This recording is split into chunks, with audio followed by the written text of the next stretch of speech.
Infrastructure and Environment Committee. We have quorum. I now call meeting 6 to order. Welcome, everyone. Today's meeting is being held by video conference and in person at City Hall in Committee Room 1. The meeting is also being live streamed online at youtube.com/Toronto City Council Live. Although we may be meeting in different locations today, this is not Community Council, Infrastructure Committee. The Infrastructure and Environment Committee would like to acknowledge that the land we are meeting on is the traditional territory of many nations, including the Mississaugas of the Credit, the Anishinaabe, the Chippewa, the Haudenosaunee, and the Wendat peoples, and is now home to many diverse First Nations, Inuit, and Métis people. We also acknowledge that Toronto is covered by Treaty 13 with the Mississaugas of the Credit. And before I begin today, I'd like to share that it is National Forest Week, and today is National Tree Day. The Mayor and City Council have proclaimed this week as National Forest Week, as it is an annual opportunity to learn more about Canada's and Toronto's urban forests. This year's theme, Canada's Forests Supporting Biological Diversity, highlights the many benefits that forests offer to us and to our planet. The city has been at the forefront of ecological conservation and protection through multiple programs and initiatives like the Biodiversity Strategy, the Ravine Strategy, Pollinator Strategy, Strategic Forest Management Plan, the Toronto Green Standard, and the Tree Seed Diversity Program. All of this helps to protect and enhance Toronto's biodiversity, including its forests. With 11.5 million trees providing 31% canopy coverage, Toronto's urban forest is a defining feature of our city. At the end of 2021, City Council reaffirmed our commitment to achieving a target of 40% tree canopy cover by 2050. Every tree in Toronto is part of our urban forest, and an amazing variety of biodiversity can be found in our ravines, parks, backyards, schoolyards, and along city streets. Our urban forest provides $55 million in ecosystem services annually. And this includes air pollution removal, reduction of stormwater runoff, carbon sequestration, all those good things that contribute to climate resilience. So today, the Toronto sign and CN Tower will be lit green.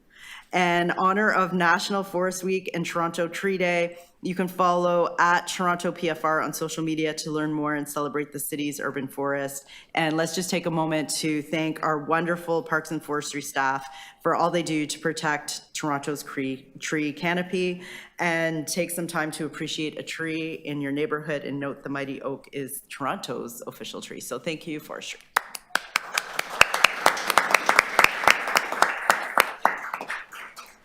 Okay, and I'm going to also pass it off quickly to Deputy Mayor Cole. I know you have something to share with us. Yes. I have a cake to share. Today is Josie Scioli's last day at the Infrastructure Environment Committee, and they had a going away retirement party for her last night, but we want to do this committee. It's a committee she's worked on very closely with our Chair McKelvey for a long time, and we want to thank you for your contributions to this very important committee over the years with your passion, dedication, and getting things done. So Josie, just a little cake for you. You demanded it because you said that Tracy Cook got a cake, so you got a cake too. Okay. Thank you. Okay. Thank you very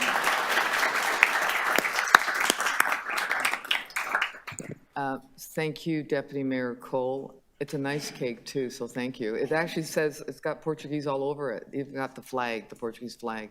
Thank you. You're a very nice man. I've always said that about you. You're wonderful to work with. And thank you for being there last night. And thank you to Deputy Mayor McKelvey and all of you for the great work you guys do across this organization. So thank you so much. Do I have to share it? No, I believe you have to eat the whole thing yourself. That's part of the requirement. We're going to miss you, and thank you for everything you do, in particular around all the climate resilience work that you've done for the city to make us a nice green place to live. So thank you. Okay, we'll now run through the agenda. And the list of speakers can be viewed online by visiting the Infrastructure and Environment Committee link at toronto.ca/council, clicking on the speakers box for today.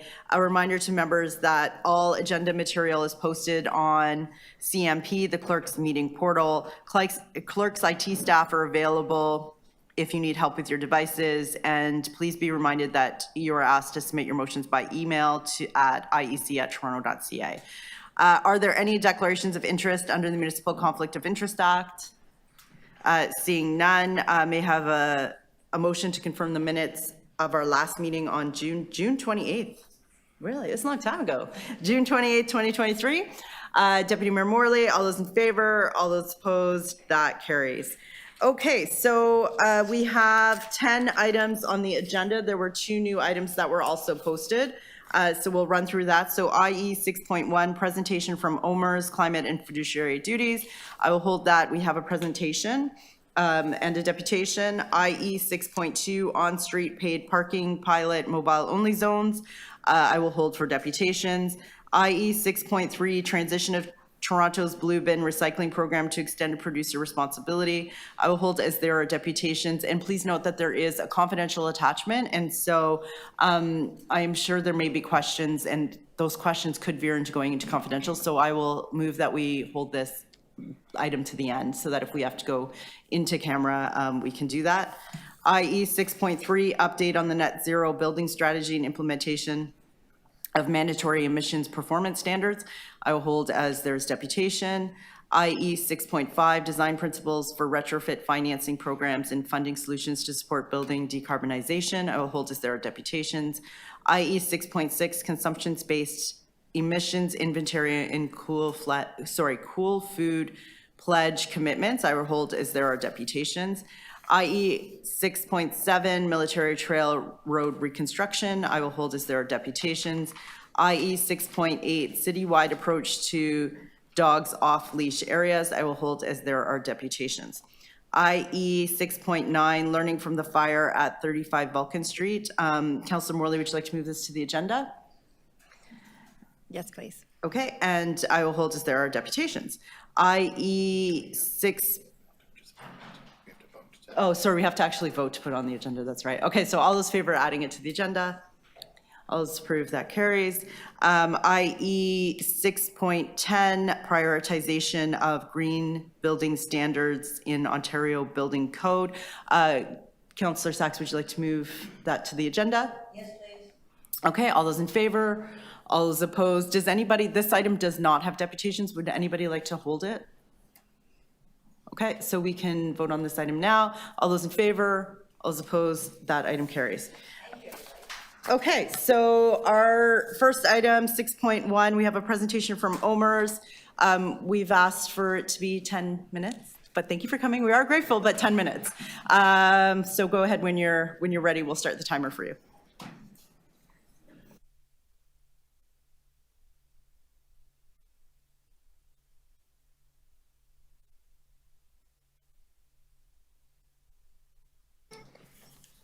You can also introduce yourselves before you get started, for the record. Thanks. I was just about to do that, actually.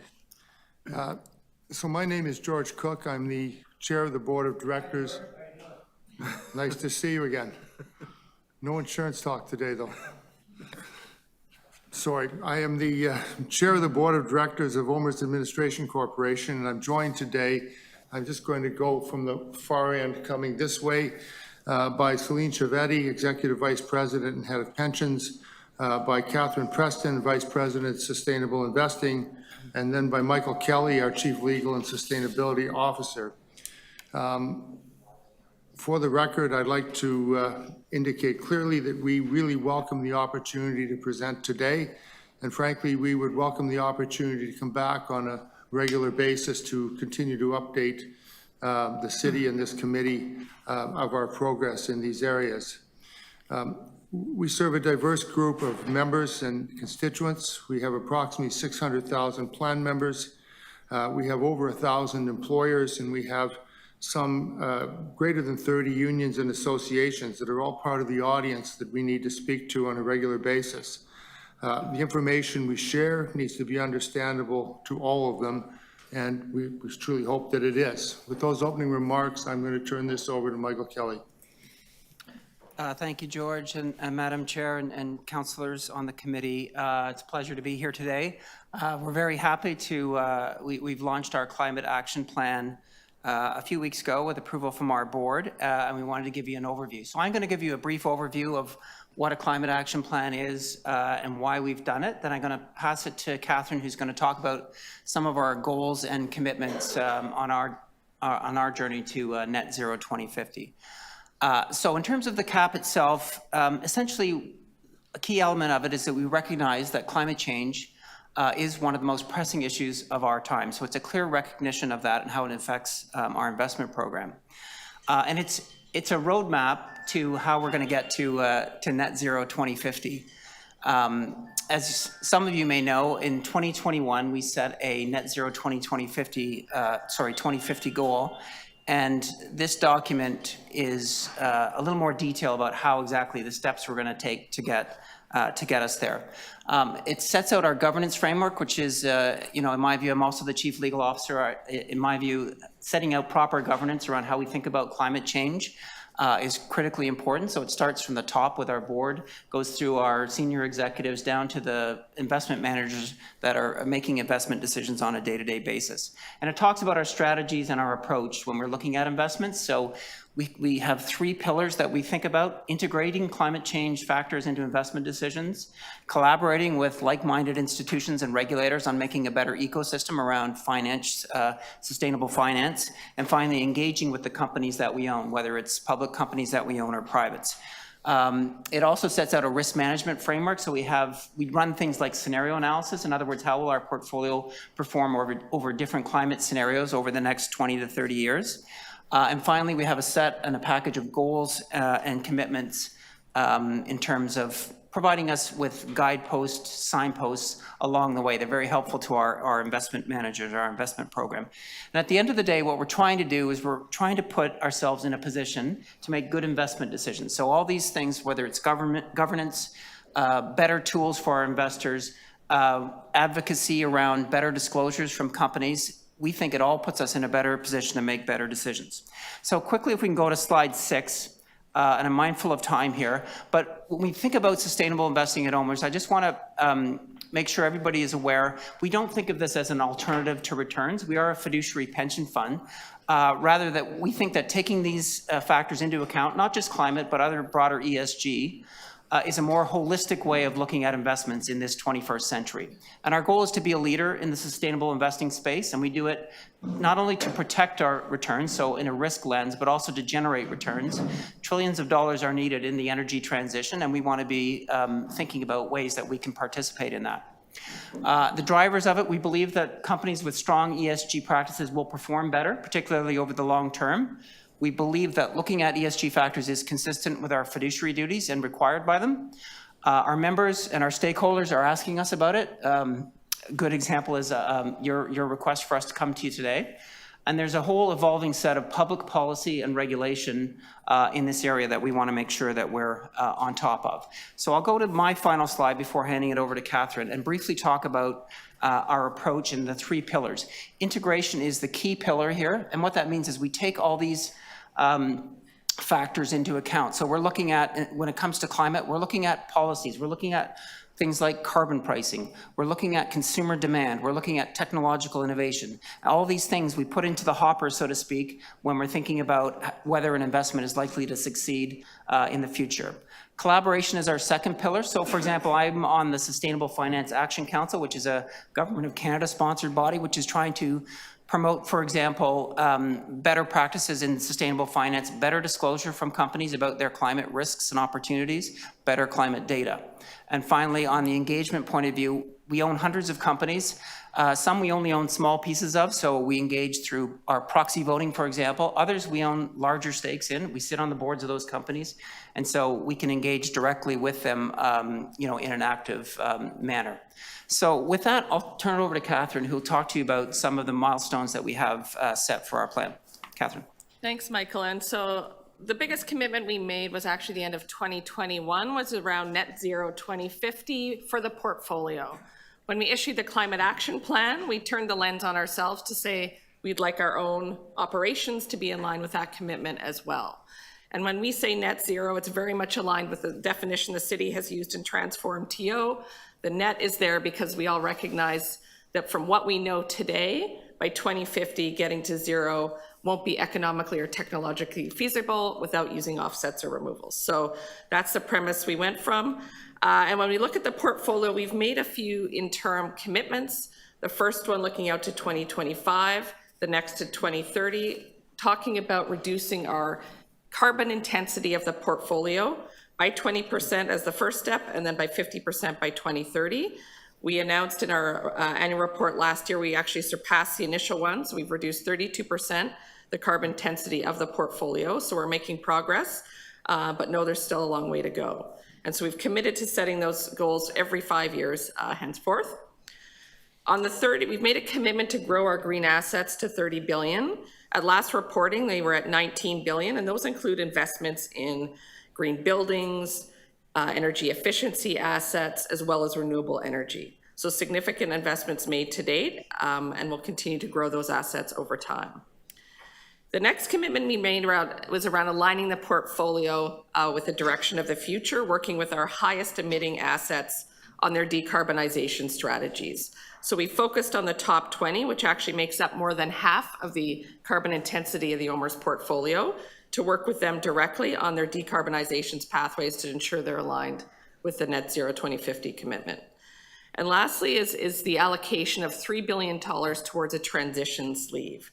So these are for assets that may be very high emitting, but that are either critical for the energy transition or supporting others in the transition. Today, we don't have any assets in that bucket. We're working on how to invest in those, but it's a signal that we're focused on green, yes, but also the investment required to decarbonizing the real economy. So I'll leave it there, Michael. And the last point I'll make before we go to questions is this is really meant to be a strategic document. So I know we've had some comments about quantitative information, and that we do have some quantitative information. We'll look at whether we can put more in future iterations, but it's meant to be a strategic document about our approach, and it sits in line with our annual report, which has more quantitative information aligned with the Task Force on Financial Disclosures reporting. That has to go through an audit process with financial numbers. So with that, Madam Chair, we'll open it up to any questions. Okay, thank you. Questions? Go ahead, Deputy Mayor Cole. Yeah, thank you for Madam coming. Chair, Councillor Ainsley. Oh, Councillor Ainsley. Sorry, my screen hasn't switched back. Let me switch the screen back so I can see you. Sorry, Councillor Ainsley. Not a problem, no problem. Okay, I can see you now. Go ahead, you have 5 minutes as the outside councillors get to go first. Sorry, Deputy Mayor. That's not fair. Thank you, We're Madam here. Chair. Beg your pardon, Councillor Cole? I said, I wish I was in beautiful Scarborough right now, but anyways, we're here. I wish you were here too, Councillor. I'd make a cappuccino for you. Can I go ahead, Madam Chair? Yes, please. Okay, thank you. To the deputants, thank you for the presentation. I was wondering if you could provide some more specific examples or outcomes from your engagement activities, particularly those that have led to positive change or returns? Sure. I mean, so we engage in a couple of ways. So with our private assets, for example, we have more direct engagement. So a couple of examples are we worked with a couple of our companies to establish something called an environmental and social management system. They needed that in terms of some debt financing that they were looking at. So we have some expertise here at OMERS that we can help a lot of our investee companies advanced their in-house capabilities. That goes for their carbon accounting as well. We've got some experts in-house that can help them. Another thing we did was we hosted a Hack the Climate session with 6 of our portfolio companies. So they're unrelated to each other than OMERS is one of their owners. So we had them in to share best practices and ideas that they could each use. On the public side, we were one of the co-founders of Climate Engagement Canada. So that's a joint engagement program where we get together as a number of institutional investors to do our engagements to amplify our voice. And we've also recently joined Climate Action 100+. But the main way of engagement in terms of tangible results is pushing our companies, especially in the private realm, to be reporting using proper carbon accounting. That gives us, again, better data, better information to make decisions, and we've seen tangible progress on that front.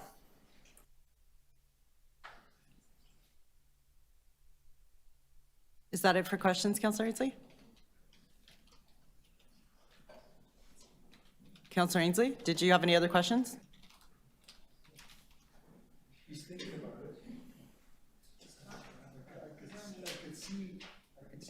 Councillor Ainsley, if you were asking a question, we couldn't hear you. I think you were muted. Did you have any other questions?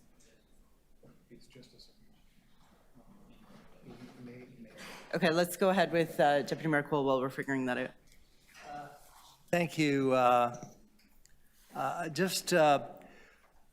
There are two major housing projects, two of the biggest ones in probably North America that Sorry, I know. I like interrupting you today. We have to hold because we lost the feed, the whole feed. Oh, we lost the whole. Yeah. So what happened? We just got to wait while they reboot it. Okay, no problem.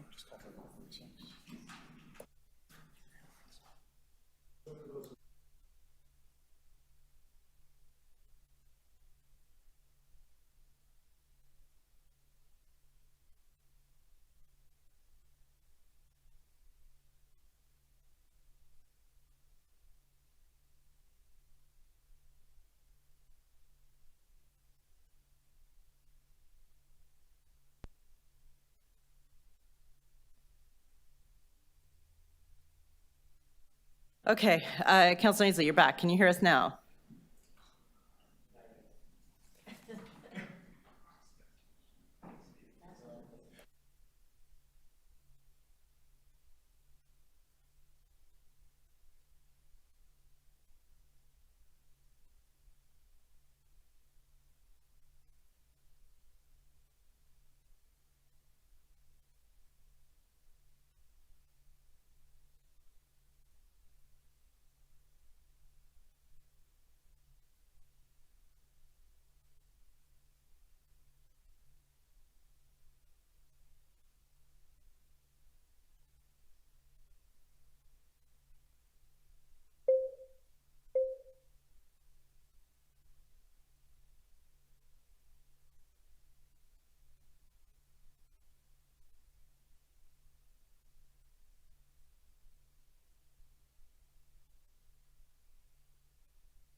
Okay, we're back. Let's try this again first. Councillor Ainsley, did you have any other questions? Can you hear us now? I did. Okay, I do. think you had 3 Thank minutes you. left. Can you hear me loud and clear? Okay, to the deputants from OMERS, once again, thank you for your presentation this morning. I wanted to know in terms of sustainability programming that you're doing in advocacy work. I haven't seen anything in the media or online about you're advocating the provincial government for a mandate in this area or increasing the mandate in this area.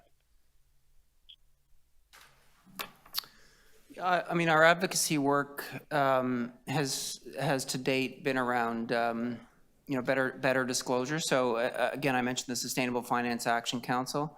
That's in terms of public company disclosure, securities laws.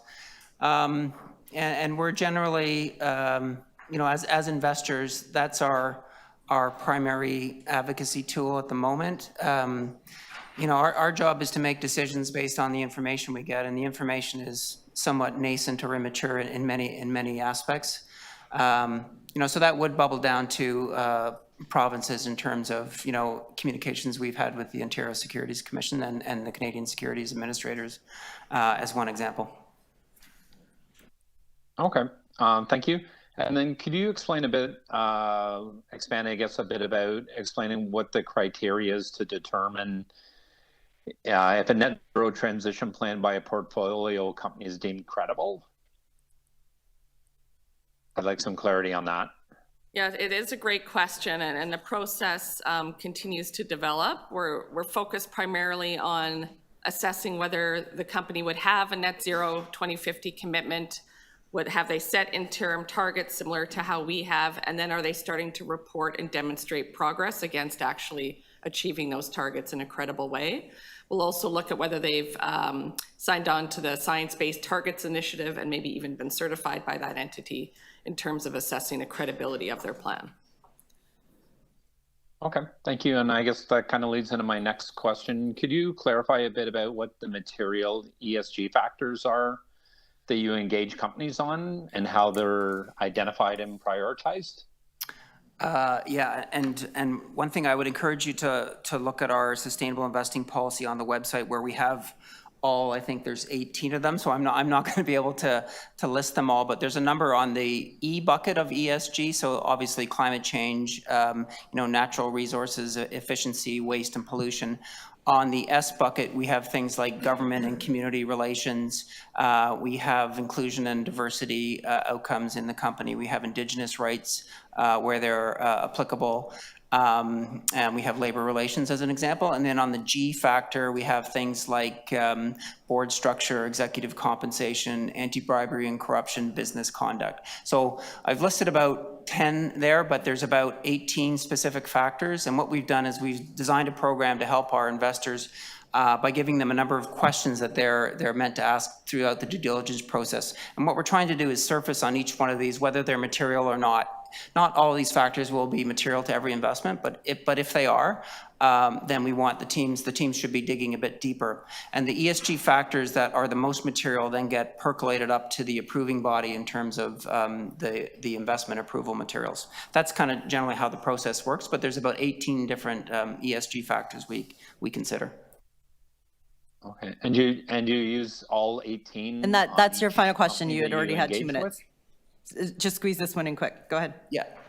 Okay. Yeah, we would look at them all, but not all of them will be relevant. So, for example, an investment in a U.S. technology company might not have an Indigenous rights element. So we don't want people spending time on things. We want them to focus on which ESG factors are material to that investment. Okay. All right. Thank you, Madam Chair. Okay, thank you. Okay, now you ready? The long-awaited moment. Deputy Mayor Cole, would you like to ask your questions? Yeah, thank you very much. First of all, thank you, George, and the OMERS team for coming here and for your leadership role in decarbonization and all your holdings and all your partners. And you have, OMERS is the chief shareholder of Oxford Properties, right? That's correct. Yeah, and Oxford Properties is undertaking 2 of the most significant residential developments in North America right now. And that's with the Canada Square, right in the middle of the city here at Yonge and Eglinton, and also in my ward at Yorkdale, where there's a plan to build 19 residential towers on the Yorkdale parking lot. What kind of role do you have with Oxford Properties ensuring that these 2 future communities are decarbonized and are cutting-edge examples of basically living in a carbon-free community that's going to affect thousands of people? So what? Yeah, I mean, so we do own Oxford Properties, and so they are covered by all our policies around sustainable investing. So, they would look at, and they just opened a building in Vancouver called The Stack, which is, I believe, the first national zero carbon building. So we've got some real experts in this area. So they will look at development projects on a case-by-case basis, but they're looking at, I'm not a real estate expert, but they are looking at things like, the curtain walls and glazing, whether there's solar rooftop, the HVAC system, whether there's opportunities for things like electric heat pumps. I don't know particular in these, the details of this specific development project, but those are the things that they would consider for sure. But, that would be up to the experts in our Oxford group. I think the precedent was set with the Stack in Vancouver, and I would expect that the same principles that have led there would be very evident in any future development activity that we can undertake. And those two particular sites that you notice are of critical importance to us. So they will be state of the art. Yeah, and one other thing I just wanted to compliment OMERS through Oxford is that most people don't realize, but the Yorkdale shopping center, which is one of the most profitable and most popular ones in North America, has an immense green roof infrastructure, and they even grow plants and tomatoes. And so that whole plaza is basically covered with a very active green roof project that's been in operation for a number of years. So I just wanted to say I hope that type of approach continues in future Oxford Properties, OMERS related residential development and commercial development projects. Yeah, thank you very much. And we also find that, tenants are demanding these types of, items in the buildings that they occupy and otherwise, because their emissions that they report themselves will be dependent on the buildings that they occupy. Things like malls have a great surface space for things like rooftop gardens and solar. Tall buildings have less of a rooftop space, but yet there's still space for things like that. Okay, thank you. Okay, thank you. Additional questions? Councillor Sachs and Deputy Mayor Morley, go ahead. Yes, thank you. Appreciate you coming. You accepted as a major investor, you share in the responsibility for protecting a stable climate, correct? Yes, look, we believe there's a critical role for long-term patient capital in supporting the finance of the energy transition, yes. Now, you joined Climate 100 after the Investors for Paris Compliance scored how people voted. There were 23 climate resolutions they scored last year. How many of those did you support? So I guess the first thing we'd say is out of the 23, we only own 14. And part of that is we don't own a lot. Relatively speaking, we don't have a high exposure to oil and gas companies. We're about 3% in our portfolio. The Toronto Stock Exchange weighting of those companies is about 18%, just in terms of, so we only had 14 out of the 23. We voted in favor of 2 of those proposals, and they were 2 of the US companies. That's 2022. 2023, we looked at this yesterday, and we voted in favor of approximately 25% of climate-related proposals. One of the issues, Councillor Sachs, is some of the Say on Climate proposals can end up being rubber stamps for companies, and they're kind of blunt instruments. One of our key views is that this is a strategic issue for companies, and the board of directors should be held accountable for strategy. So we do worry sometimes about Say on Climate votes, and that's how we think about it. But our voting record is published on our website if anybody wants to see how we voted on any particular company. Now, your report contains very little quantitative information other than that 85% of your investments aren't green. The lack of scale implies that different investments are comparable. Can we count on more quantitative information next year that gives us a sense of the actual scope and scale of your climate efforts? Yeah, and again, a lot of the financial report, the quantitative information will go into the annual report, but we hear your comment, and so we will look for ways as we iterate the climate action plan to try and put more financial information there. It does have to go through an auditing process, which is why we like to put the financial information into the annual report, but we will look for ways. Well, let's start with the most important number we need. On page 9, you give all your commitments, and not a single one of them deals with absolute emissions.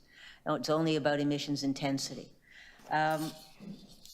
What progress are you actually making in reducing absolute emissions, and where can we see the data? So the data is on page 68 of the annual report, but we just have disclosed so far the absolute emissions for 2021, but going forward, we're going to give both a look back and a look forward. I can't give you the precise number for, say, 2020 right now because it hasn't gone through my financial process, but the trend has been a reduction in absolute emissions, which is in line with the reduction we mentioned, 32% in our carbon intensity. The absolute emissions have come down. So page 68 of the annual report, and going forward, we'll do a table with more years than just the current year. When, at the current rate, what year will you reach net zero? Well, our goal is to reach net zero by 2050. And are you on track? Yes. Your report doesn't specify what you mean by net zero. Will you commit to reviewing the stringent definition that the City of Toronto has adopted in May and advising whether you will follow that definition? Yeah, and Councillor Sachs, thanks for the question. And I did, I think in my remarks, compare the statement we made in our climate action plan, which is the definition of net zero put out by the International Panel on Climate Change. The net meaning getting to net zero 2050 is going to require some removal and offsets. So that is the definition today. Like everything climate change, it evolves on a regular basis and will absolutely be evolving how we measure and report against that on a regular basis. Will you commit to review our standard of what are good offsets, and so you're not just buying garbage? Absolutely. Okay. Are you open to investing in retrofitting City of Toronto buildings? We aren't prohibited from investing in with City of Toronto. That you are a stakeholder and sponsor of the plan, so there's some hoops we have to go through because you're technically a related party. But we're open to investing in Toronto, Ontario, Canada. Yes. Okay. Now, you state you prefer engagement, not divestment. How exactly are you using your power to get positive change from the companies you invest in? Well, again, on the private side, it's through direct engagement. So as I had noted earlier, this can be through helping companies with our expertise, pushing them to report in line with things like the TCFD reporting guidelines. And on the public companies, you know, we only own small percentages of these companies, so we rely on our proxy voting. We do publish our voting record. We have joined Climate Action 100+. We have been a co-founder of Climate Engagement Canada, which we feel will amplify our voice when you have a number of institutions doing a joint engagement. So our preference is to engage. That doesn't mean that we'll hold companies forever, but those are some of the ways that we do the engagement program. And the new goal in our climate action plan, which is very new to us, is that by 2030, our top 20 emitters will have credible net zero transition plans. So you'll see how that will drive engagement, because we're going to be not solely just focused on the top 20. We'll be looking at easily the top 40 or 50. That will cover the bulk of our emissions, and it will put pressure on our own portfolio managers who manage those particular assets to understand what those companies are doing, whether they have a credible plan that's aligned with the OMERS plan. And if they don't by 2030, then some decisions will have to be made at that time. Okay, Out of time, but you know I'll send you more questions. great. Deputy Mayor Morley. Thank you, Madam Chair. Through you to our guests today, thank you for the presentation. It's been really informative and helpful. I wonder if you all can commit to joining us annually with an update related to these items.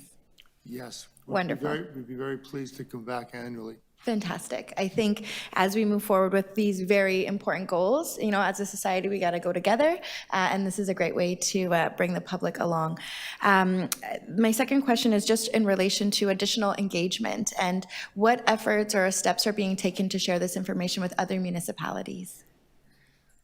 I'll take that one, thank you. So we definitely make it a priority to share information with all of our constituents, our members, our employers, our sponsors, and our stakeholders. As Michael has outlined, it's on our website. We engage in that way. We also share information through newsletters specific to those constituents.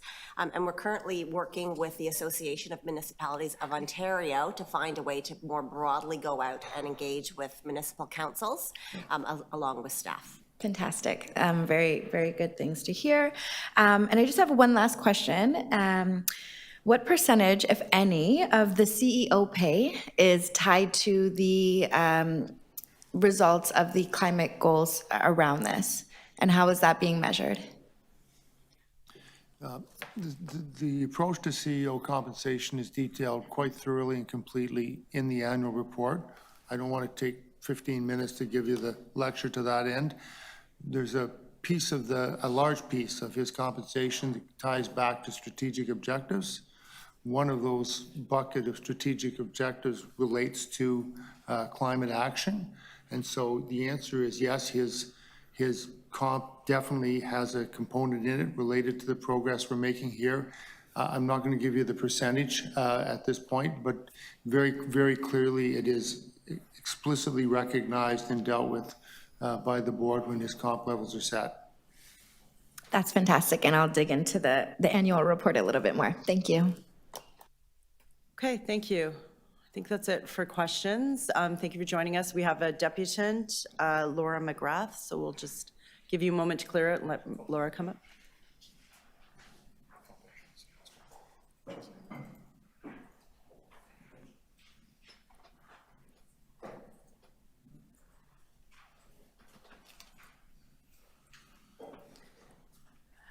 Thank you for joining us, Laura. You have 5 minutes. I'm McGrath. I'm the Pension Engagement Manager for Shift Action for Pension Wealth and Planet Health, or SHIFT for short. We're a sustainable finance NGO that provides tools and resources for pension members, like city staff or councillors, to engage with their fund on the climate crisis. We've also submitted written comments on this item. We're really glad to see this plan. We think that it's a significant step forward for how OMERS is handling climate-related financial risk. It's clear that a lot of thought and consideration has gone into how to make sure the portfolio is profitable as the world works to achieve the goal of limiting global heating to 1.5 degrees Celsius. We want to acknowledge the work of the OMERS team members that are here today. We know particularly that Michael Kelly and Catherine Preston have been really committed to this over the last few years. Here are some of the elements in the plan that we're really glad to see. There's a link between incentive pay for certain OMERS team members and their incentive pay and climate performance. There are 5-year interim targets, although absolute emission targets are lacking. Over time, we have seen these targets be strengthened, and they are encompassing more measures. There's a target for the most emissions-intensive companies in the portfolio to have credible net zero transition plans in place by 2030. There's a $3 billion commitment towards decarbonizing higher carbon companies that can align with a net zero pathway. And there's an exclusion on new direct investment in thermal coal companies.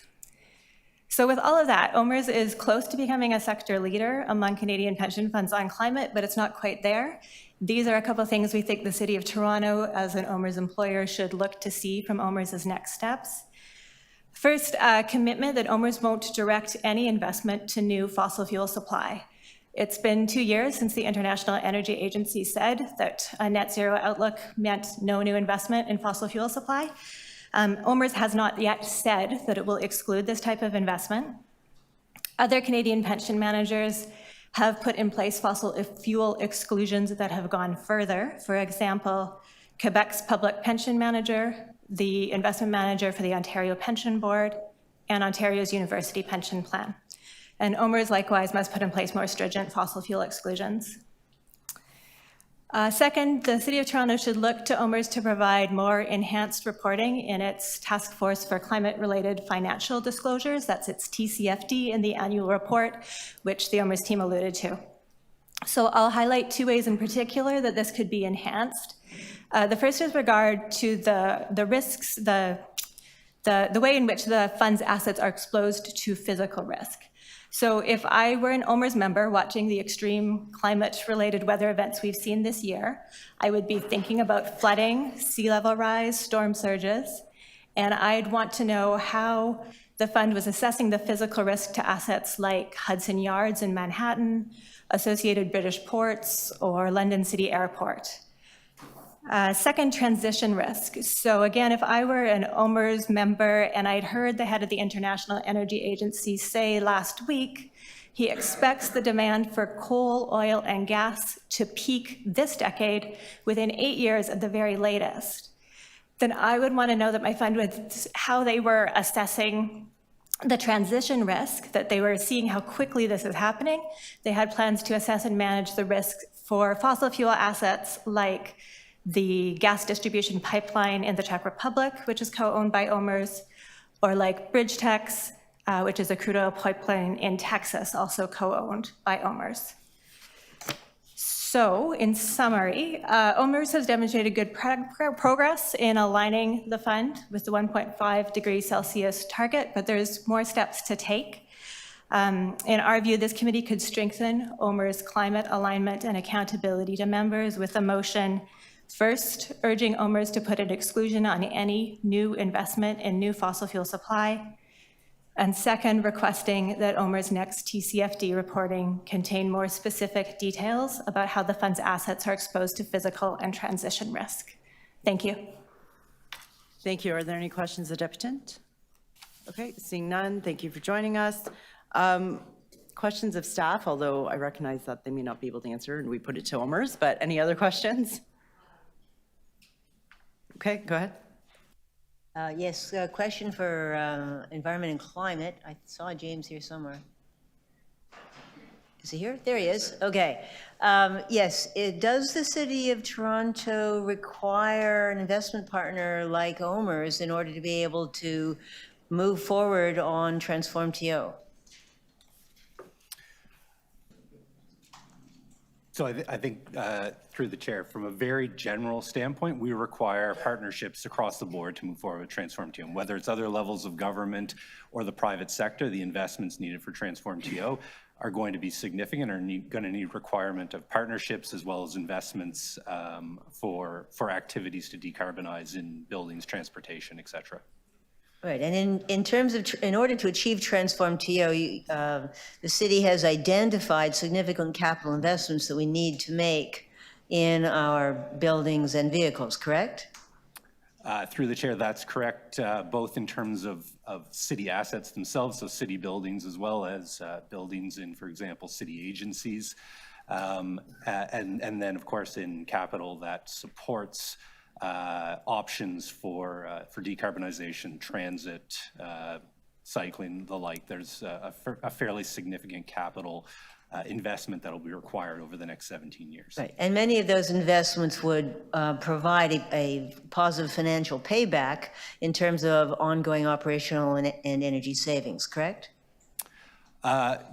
Through the chair, our analysis has identified a positive financial payback. I can't comment how that would be looked at within the context of investments, but from an overall perspective related to capital investments, there typically is a business case, at least for kind of moderate to deep decarbonization to make those investments and to see both savings in operational and capital expenditures in the long term. And many of those investments are not going ahead right now, even though they would have a positive payback, because we don't have the capital, right? Through the chair, I probably won't comment maybe fully on what's going forward. I know those are kind of decisions that go through the regular council and budget decision-making processes.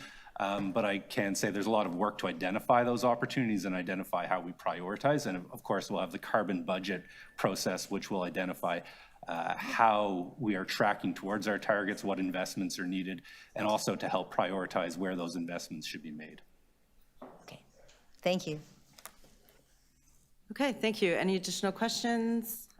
Speakers to this item, I know Councillor Deputy Mayor Morley, we prepped you something quick based on your comments. Go ahead. Yes, thank you, Madam Chair, and thank you to the clerk's team. I am going to be putting forward a motion to invite our friends at OMERS back on an annual basis with an update on the climate action plan. I hope my colleagues will support. Thank you. Thank you. Any additional speakers? Go ahead. Question for my colleague. Are you open to amending your motion that when we ask them to return, that we ask them also to provide much more detailed information and progress report along the lines suggested by Ms. McGrath? All right. The more info, the more productive the conversation. So very open to that friendly amendment. Thank you, Councillor Sachs. Okay, thank you. So that concludes my question to Councillor Morley. I do want to speak briefly to this item. I appreciate the support of my colleagues in inviting OMERS to come here today when we met in the spring. And I appreciate the hard work that the OMERS team has done to get ready for today, to provide us with detailed information, to come in and brief me in excruciating detail yesterday, and to be committed to working with us because we are in a collective climate crisis. And everybody has a piece of it. We have a significant piece of it here at City Council. people with large pots of money, like $127 billion, which we don't have, definitely have a significant role to play, and we need to be able to work together better. The City of Toronto, current and past employees are the largest contributors to and beneficiaries of OMERS. We are all in this together, and we need to be working together better than we ever have before. OMERS has come regularly to City Council, to general government, to talk about financial management, which is fine, but has never come to talk about climate. So this is an important milestone today. Have we got everything we wanted? No, I mean, I had lots of questions. I still have lots of questions. We need more detail. We need more action. We need more clarity. We need more of a sense that the world is on fire because the world's on fire. But working together to help increase the action by OMERS, increase the knowledge and engagement by our members, and certainly I'm encouraging anybody, I mean, everybody in this room, I presume, pays into or receives something from OMERS. So, and anybody who's listening online, some of you as well, we need to be activist beneficiaries. This is our money. This is our future that we're talking about. And especially, I mean, OMERS has got this little chart that the youngest person who is the currently member of their plan is 17. The 101 or 8-year-old person is probably not going to live to see the worst of what's ahead, but the 17-year-old probably will.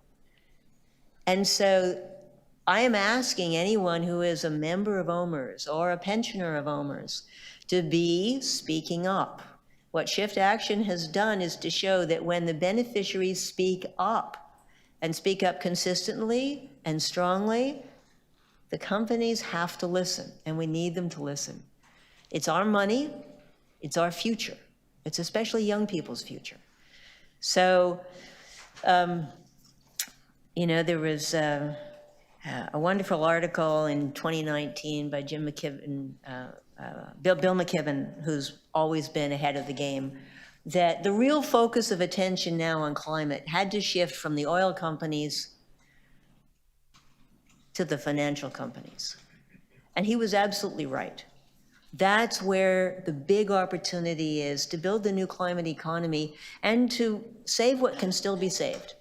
There is still a lot that can be saved. So it isn't going to happen by itself. As we've seen consistently for the last 40 years, whenever we start making progress on climate, there is a massive counterattack from the oil industry, which is the wealthiest, most powerful industry the world has ever seen. And we're seeing that right now in the US with a tax on considering environmental issues in investment. So those of us who recognize that this is important need to speak up. They need to hear from us, right? You folks need to hear from us. They're nodding. They need to hear from us. They need to hear from us clearly. They need to hear from us consistently. If you are a beneficiary and you're not sure how to do this, Shift Action has got an entire process for teaching people how to be effective beneficiaries.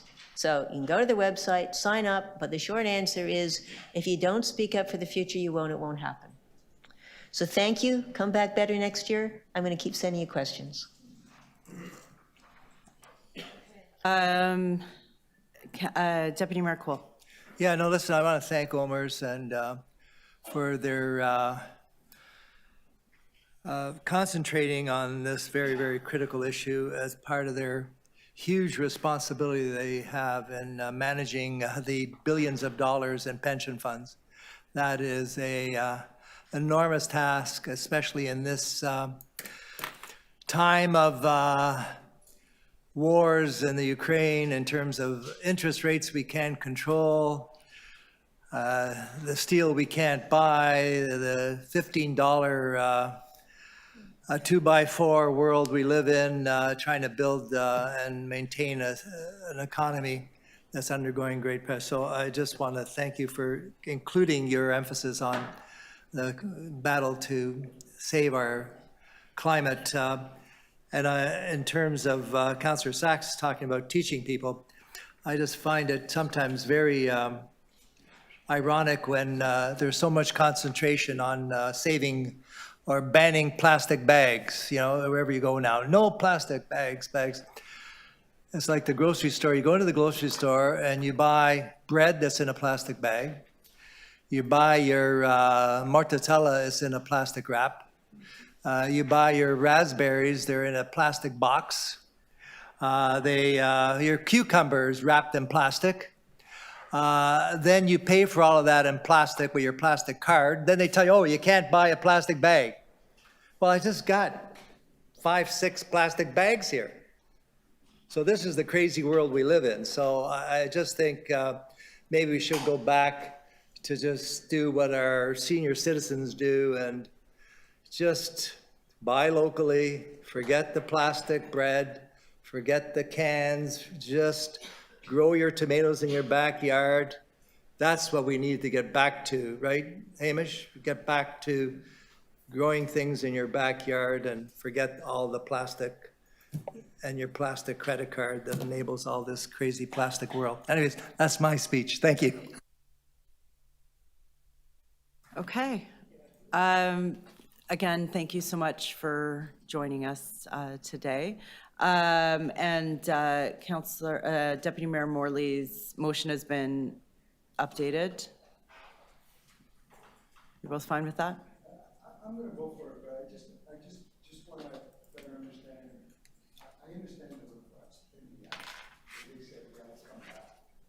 But because of, I just want to better understand our relationship with them. Because of our relationship with them, is that relationship close enough that you say, you got to come back? We can request, the committee can make a request. It says invite. If somebody in the room would be able to. It says invite. It doesn't say they have to come. It says invite and request. Oh, invite and request. Okay, so we're just doing like a formal invitation. Yeah. Okay. Okay. All those in favor? All those opposed? That carries. Item is amended. All those in favor? All those opposed? That carries. Thank you so much again for sharing your great work with us.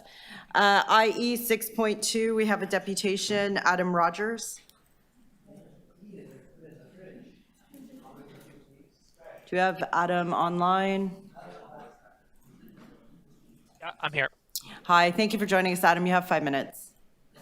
I'll keep this very, very short. I think this is a great idea in theory. I just have concerns, and I believe Councillor Matlow echoed these concerns, is when moving to a mobile-only option, this does put it a disadvantage to certain groups. What comes to mind people, senior citizens and those less financially affluent folks who may not be able to afford data plans, which would be required for using of these options.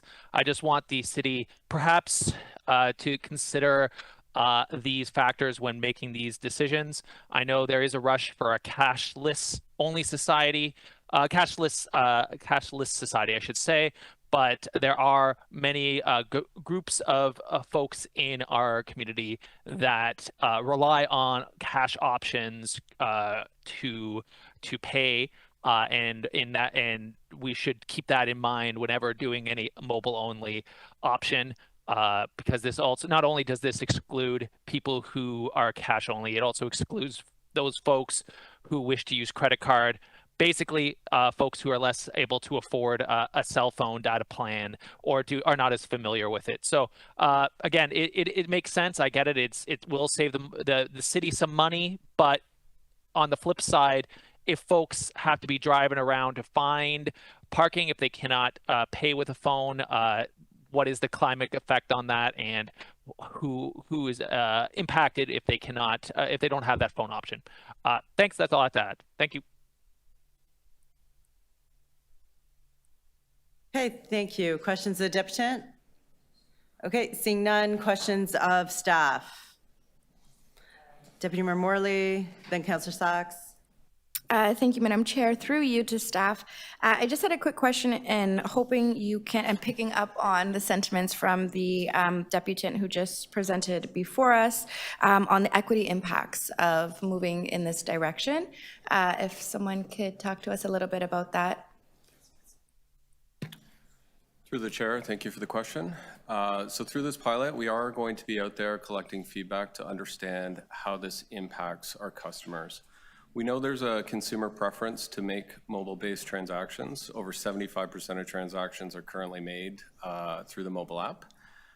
This pilot will test out a couple of new methods of payment, text to pay, and through the use of QR codes. When we do cite these pilot locations, we are going to cite them close by to traditional payment methods. So there will always be that option to pay with credit card and with coins, at least for the pilot. During that pilot period, we'll continue to assess, figure out what gaps exist, if any, and we'll start to develop solutions to address those gaps. Thank you. Just to pick up a little bit more, and this might be going off on a little bit of a tangent here, but are we working to consistently improve the mobile Green P parking app? Because there's been a few glitches. Example, if you can pay only max parking for 3 hours for whatever reason, there's no notification once that's out. And I've gotten a few parking tickets recently from being in long meetings and not getting an indication. And then, anyways, it's a whole thing. How are we looking at consistently improving this app, specifically if we're looking to pilot these mobile-only zones? So we're continually working with our vendor that operates the app for us to look for improvements, whether it's navigation, whether it's just less clicks to get through your payment experience. So that is always top of mind. We're also looking at ways that we can bring bike share into the fold so that you can access the full range of services that Toronto Parking Authority has. Fantastic, thank you. And I'll share my other comments about potential improvements to the app offline. Thank you. Thank you. Okay, thank you. Councillor Sachs? So I didn't have any further questions for the deputant. I'm on staff. Okay. Yes, question for transportation staff. So the current penalty for staying at a parking meter staying in a parking without paying or staying past the time paid for is only $30. That hasn't been increased, I understand, for more than 10 years? Through the chair, that is correct. Right, and that amount is so low that most of the time it's cheaper for people to simply break the law, not pay for parking, rather than actually paying commercial parking rates, correct? In many cases, that is the case, yes. And as not only therefore are we encouraging illegal behavior, we're also therefore reducing the amount of parking that's available for everybody else because people are basically just squatting unpaid in our spots, correct? That is correct. And so, and we're denying the city revenue that we urgently need for all the various things we always talk about. Yes, that's correct also. Now, one of the matters that we discussed earlier in the year was the gross disproportion between the piddly fines that the city charges for people who break the law with their cars and the large fines that we impose on people who break the law by getting on the TTC without a ticket, right? The TTC fines are more than 10 times what we charge people who break the law with their cars in the parking.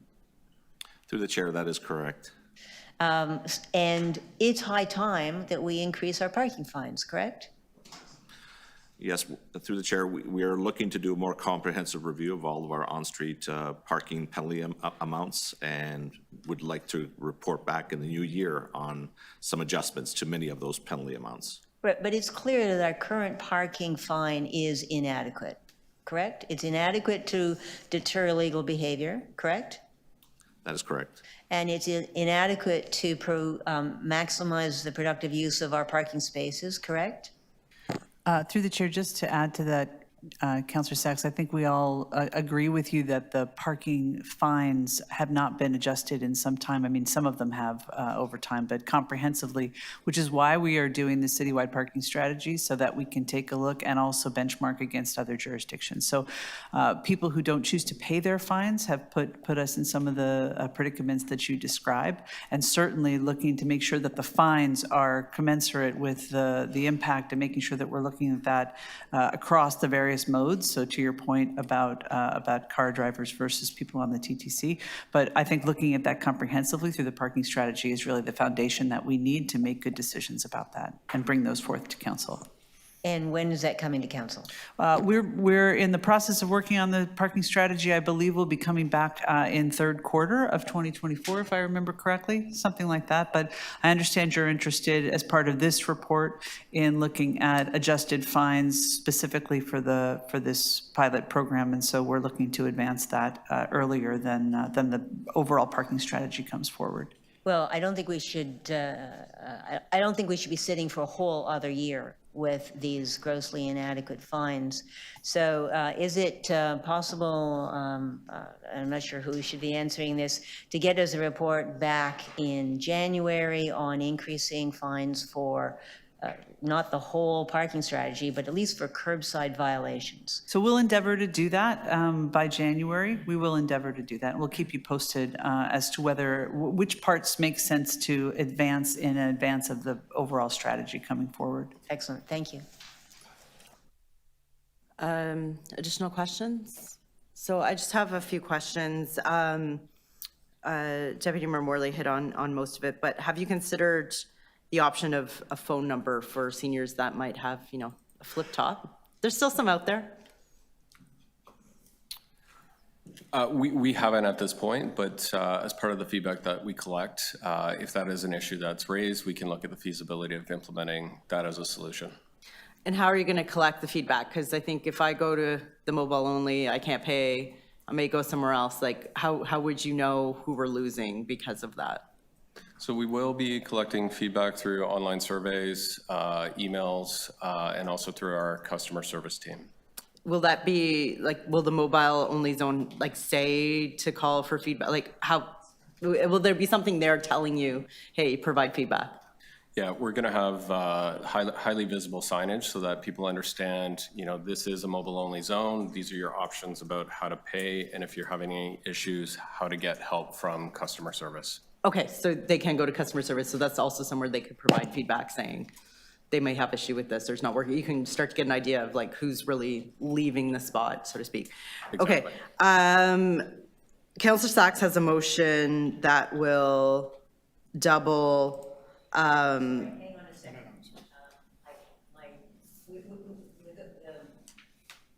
The motion, that motion's not proceeding. I will withdraw that motion. Okay. Sent to the clerk, except that give me a moment. Okay, so my other question is, I think it was May, we asked for a report back in July on the disparity between parking fines and TTC, and it was put to the city manager's office. So is that report still proceeding? And when might we see that?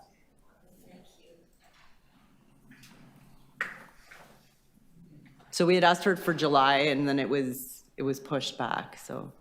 I believe, to you, Chair, I believe that this was, as you mentioned, put to the city manager's office, so we can certainly check in on the status of that. It has not come up in the So I actually know the answer to that, so, Okay. but I thought I was giving you the opportunity, because I know I'm not speaking, I'm supposed to ask it as questions, so. Would you be surprised to hear that the city's manager's office said they're still working on that report and expecting it in October?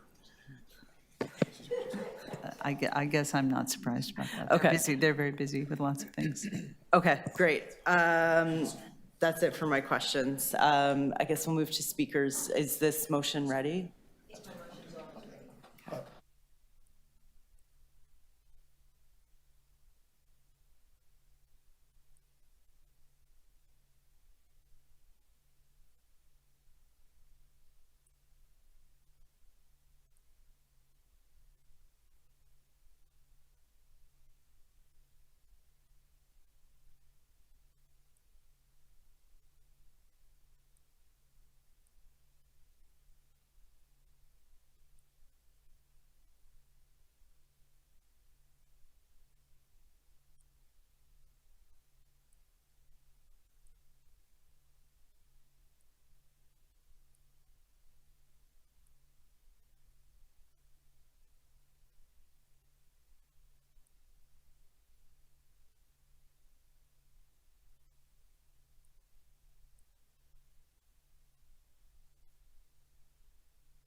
For speakers?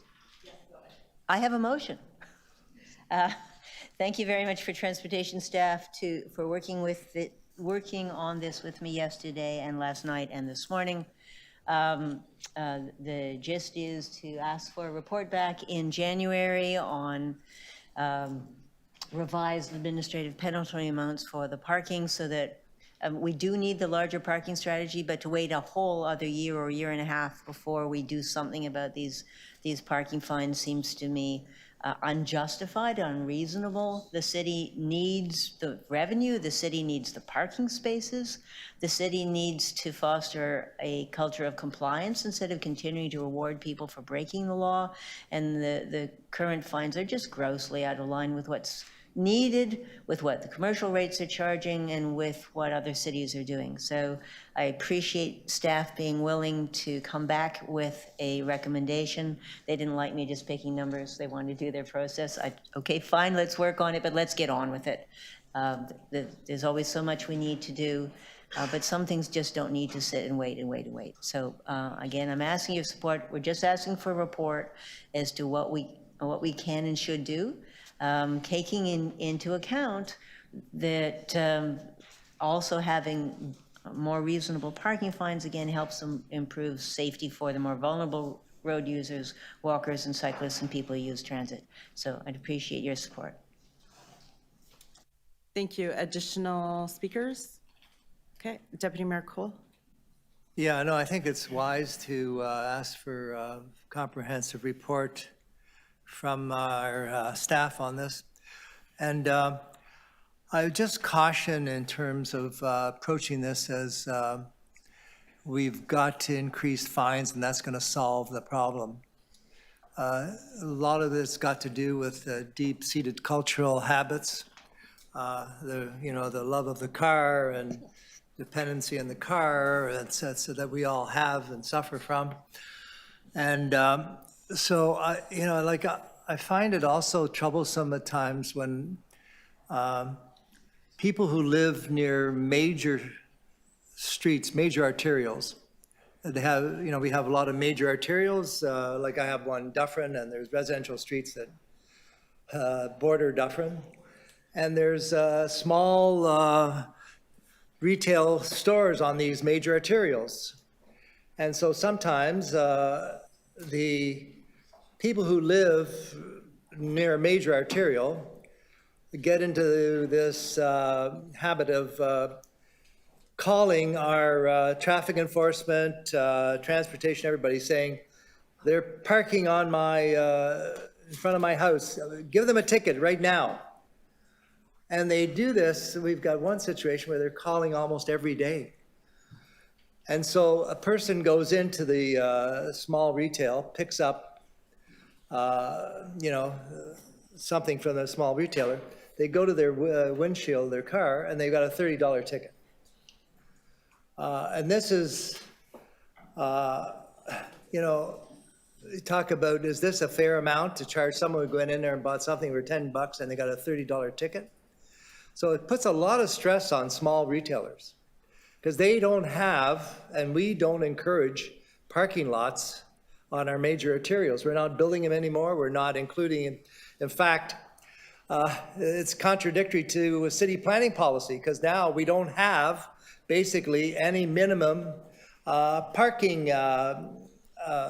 garage spaces in our new high-rise residential purpose-built rental or condominium. So we're saying on one hand, you don't require you to have parking. So where are people going to park? They're still going to have cars. They're going to end up being forced because of our policy, which I agree with, that we have to have less parking space because it costs so much to build a parking space. It adds $100,000 to construction of residential buildings. So we've got contradictory policies. So where are these people? And guess where all the new high-rise development's going to be? The intensification is taking place, especially around our major transit. It's all near major arterials. So try and explain that to regular people. Hey, yeah, we're going to increase your, well, wait a minute. Where do I park? You said I can't park in my building because there's no spaces anymore. I need my car for work, and there are people who need their cars for work. That's the reality. So we've got to just look at this beyond just increasing fines, if that's going to solve anything. We've got to look at our overall policies of planning, land use, and also, are we there to encourage small business? Because if you ask every small business person and all our BIAs, the one thing they all ask for, give us more parking. And then we say, sorry, that's not our policies. We're not building any more green pea lots. In fact, in my ward, we're getting rid of 2 green pea lots and we're making them into parks. But we're giving you bigger fines. But we're going to fine you more. So this is nuts. So let's not, rush ahead and think that the magic solution is going to be increasing parking fines to changing behavior in our city. We've got to do much more than that. In the long run, it's not a quick fix. But, we've got to encourage people to walk more, cycle more, shop local. That's why shopping local is so critical, such a critical part of our making the city work. There's a climate imperative involved in shopping local. Walk to your main street. So that's the type of, I think, comprehensive look we have to go. We have to educate, promote, remind people, walk to your main street and support the local small business. Don't drive. So let's not just think that this parking fine increase is the magic bullet. It is not the only way of dealing with this problem of our cars in our city. And if you try and drive the streets of Toronto this month of September, which is traffic crazy month, And that's, you know what I'm talking about. Okay, thank you. Thank you. Okay, I just want to, Can I just tell a little story? Yes. yeah, it has to be under 5 minutes. Go ahead. There's this beautiful little bakery on Dufferin Street in his ward, just south of Lawrence. It's on a corner, right? Make great bread, great coffee. Like it's hard, it's really, really hard to find a good coffee, like a really good espresso in the city, like Starbucks. Not Tim forget Hortons, it. but like good coffee. Exactly. So Bring it back to parking. and there is so this little bakery on that corner, there is no place that you can conceivably stop there, park there, to go in and buy a loaf of bread or get a coffee, because on the side streets, there's no parking. I get it. I understand why the locals don't want cars on their street. Nobody wants a car on their street. You build a public highway, right? You build a public street, you surface it, you clean it, you maintain it, but people only want their cars on their street. No one else, right? On Dufferin Street, forget it, there's no place that you can pull over and park, right? So basically, what I've seen is everybody who patronizes this place, other than some of the walk-in traffic, it's true, there is some of that sort of local, people who walk to the place. But everybody who pulls over there is basically, a stationnement illegal, like for a few minutes. They're just, that's the way the place, in my view, survives. They wouldn't be able to, I don't think, survive any other way. So if you actually got rid of that, or found a way to get rid of that sort of, stopping kind of activity, then I don't know what happens to that place. I forget, the name escapes me. They got kind of like a little Bakery. That's it. That's the one. All right. Best Neapolitan pizza in Okay, Toronto. mobile parking. There you go. Okay. Great. And I am going to ask that we keep our stories relevant to the material in front of us. So loop it back to mobile parking zones. Okay. I think everybody's spoken. Everybody's spoken? Good. Okay. Deputy.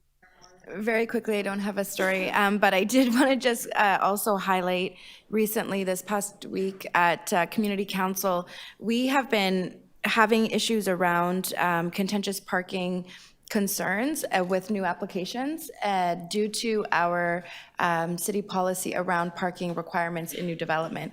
And I do think that there's an important relationship here as we take this sort of wider lens look at our fines, as well as what we're requiring or recommending new development provides for, even within our major transit station areas. So I have a development that's just gone through in my ward with 400 units, and they have 20 parking spaces or so, and I believe the majority is visitor. So I know planning staff have commented and are working to do a review of the parking policy that was changed a year and a half ago to understand how that's impacting residents and communities. And so I do look forward to the parking report that's going to come forward in Q3 next year, as well as the motion that is before us today, because I do think that there's a wider conversation and residents are certainly feeling the pressure, whether it's short-term deliveries, lack of parking in neighborhoods, this kind of thing. And I do think we need to strike a better balance as a municipality. So those are my comments. Thank you, Madam Chair. Thank you for your very brief comments. That's it for speakers. I just want to thank staff again for working on this. And there is the second report, remind staff to work with the city managers on that. That report is about the equity between the fines for TTC fare evasion and parking. So there was a request to council to report back on that, so you may want to align with that. Okay, all those in favor of Councillor Sax's motion? All those opposed? That carries. All those in favor of the item as amended? All those opposed? That item carries. Okay, we have 7 items left. It is 11 o'clock, so I will ask that we try to keep our comments on topic. And the next topic is IE 6.4, update on the net zero building strategies and implementation of mandatory emissions performance standards. We have a deputant on that. We have Housen Chong with the Toronto Environment Alliance. 6.4. Put it at the end in case people have questions. I have to go on camera. Yes, 5 minutes. Thanks. About emission performance standards. Yes, exciting stuff.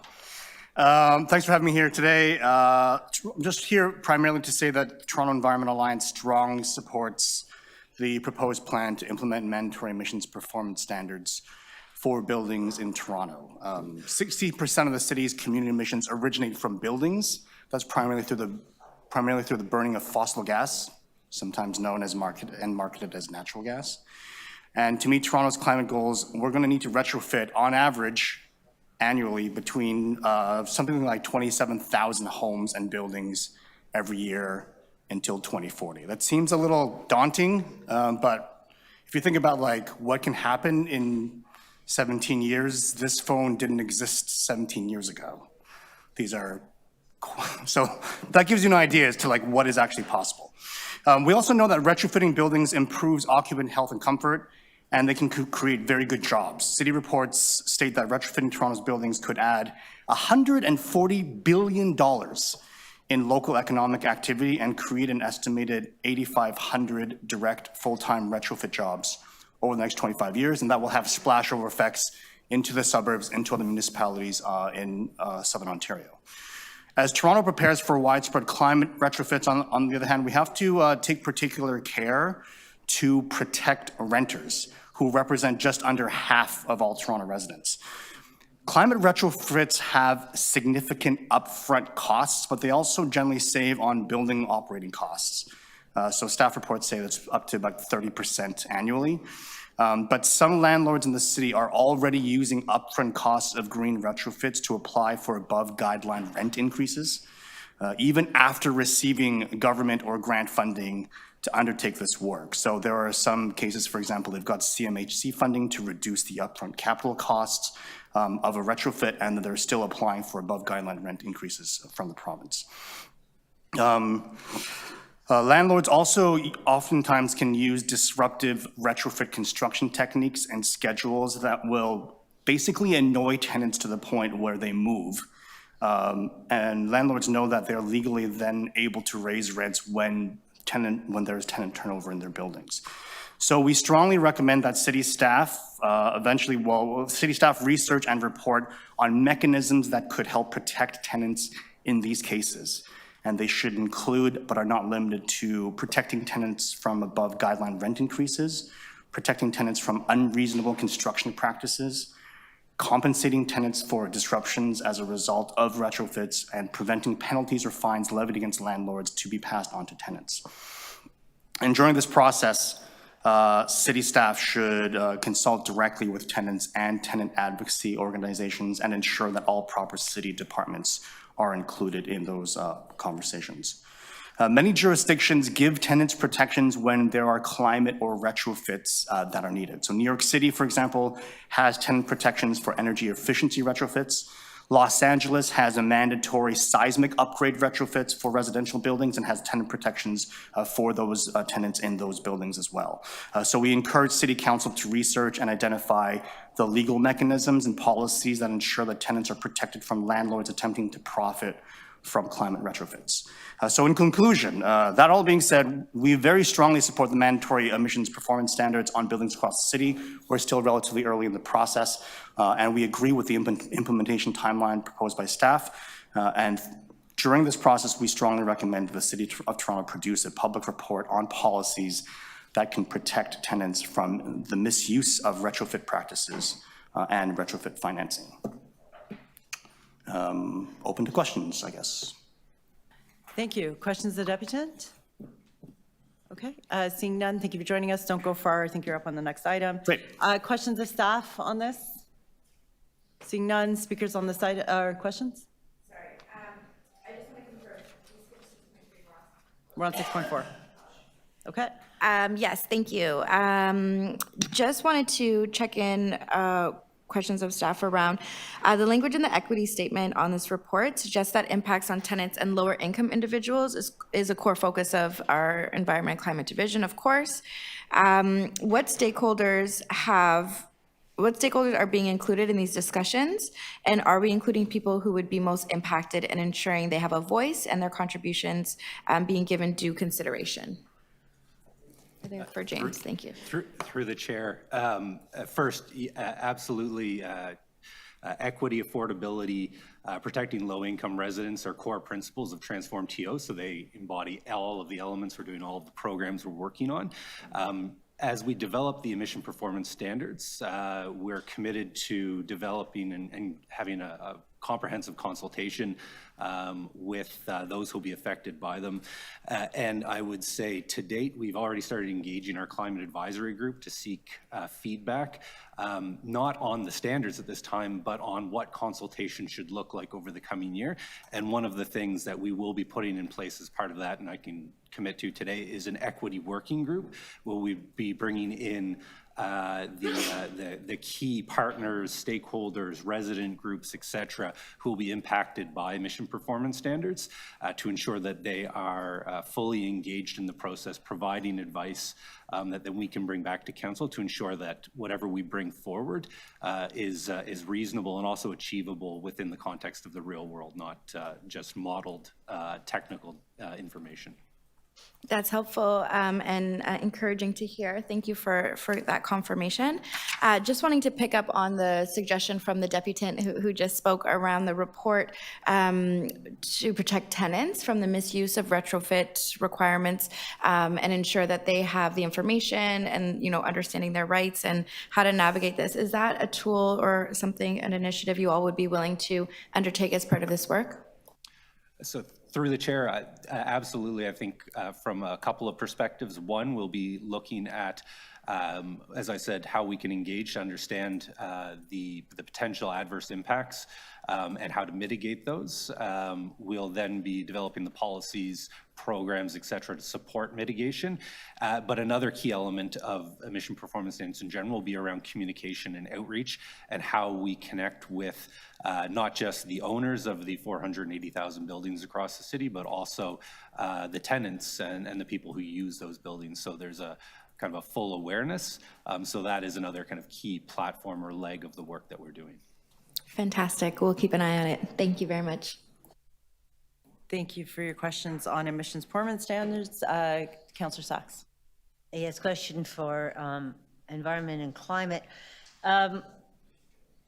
What are you doing to address the split incentive problem where landlords pay for the capital equipment, but the tenants pay the energy costs? How do you plan to manage that difference in impacts to make this work?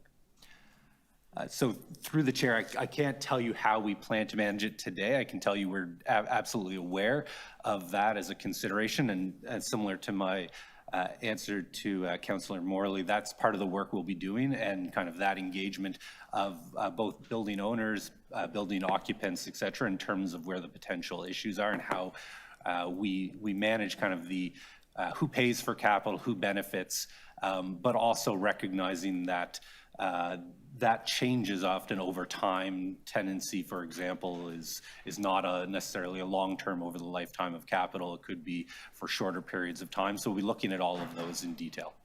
Okay. And is it part of your work to also coordinate with Toronto Hydro so that the electricity capacity is available in the right places at the right time?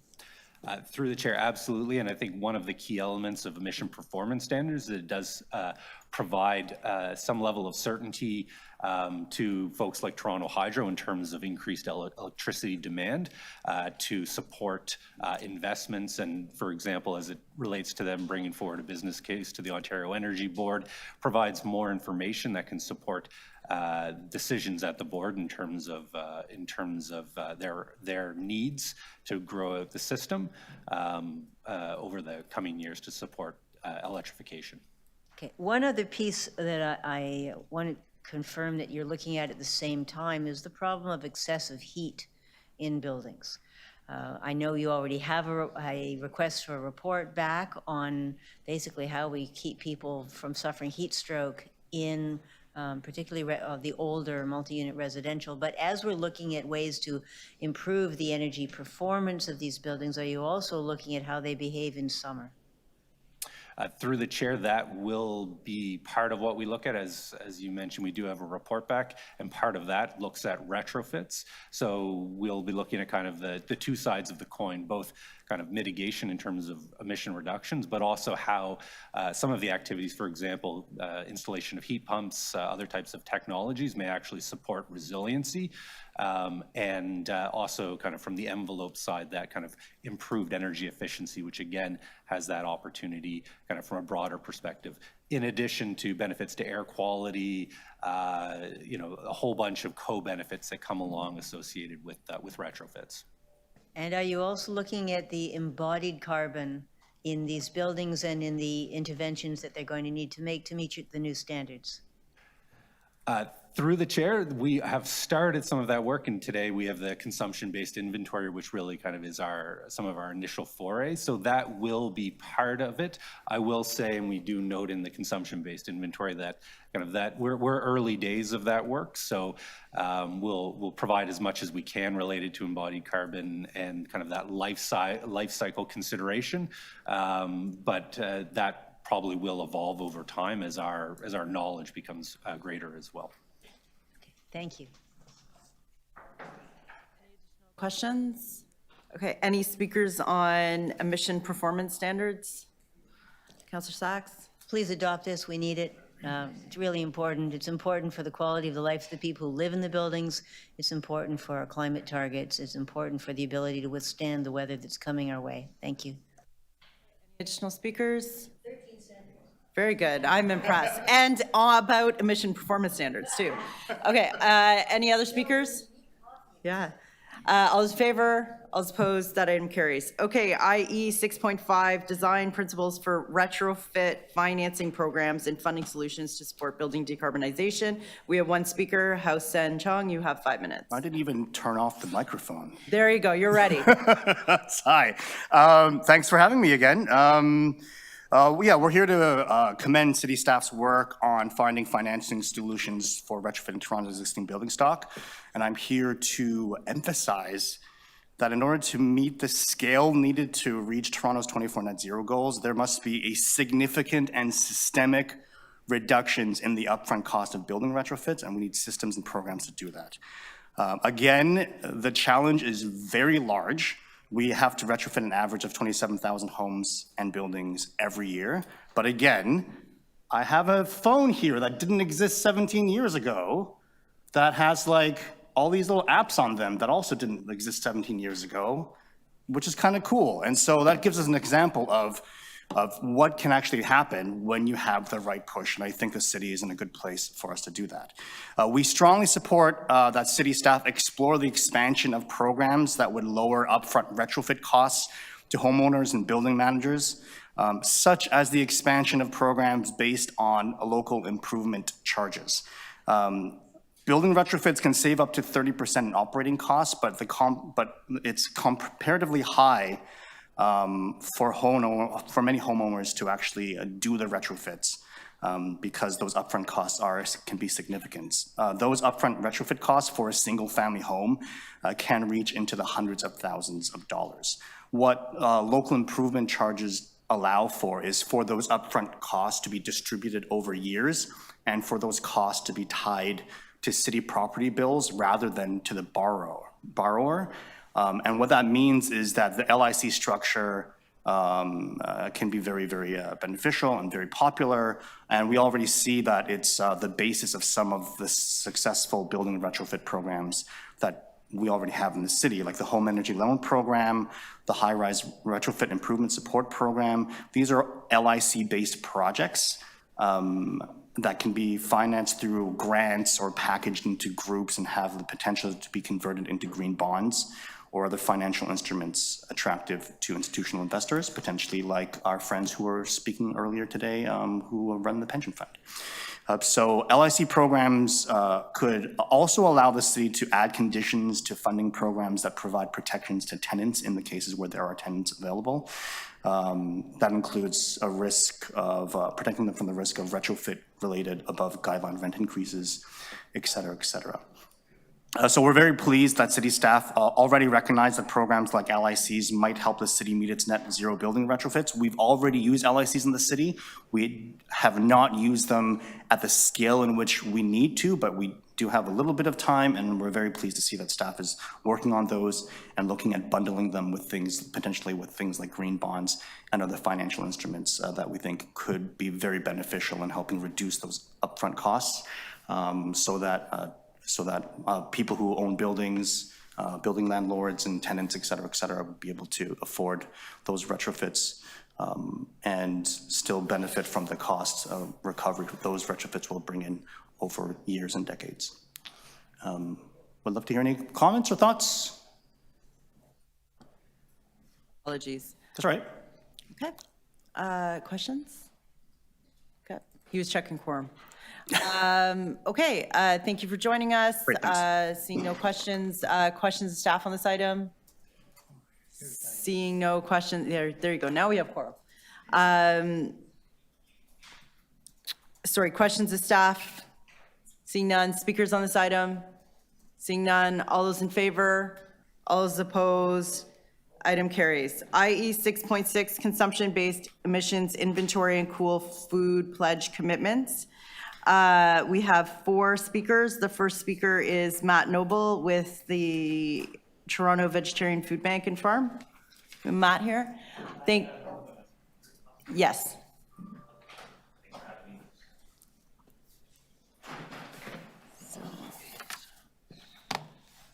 Just oh.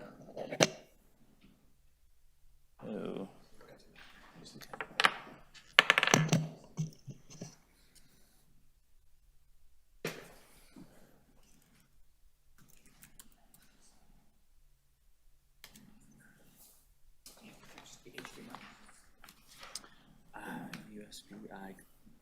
This doesn't work. USB-C. I just have the USB. Regular. If I don't have it, I'll just go with the USB. Yeah. Macs don't have HDMI. Sorry. Maybe. Try like that. Maybe.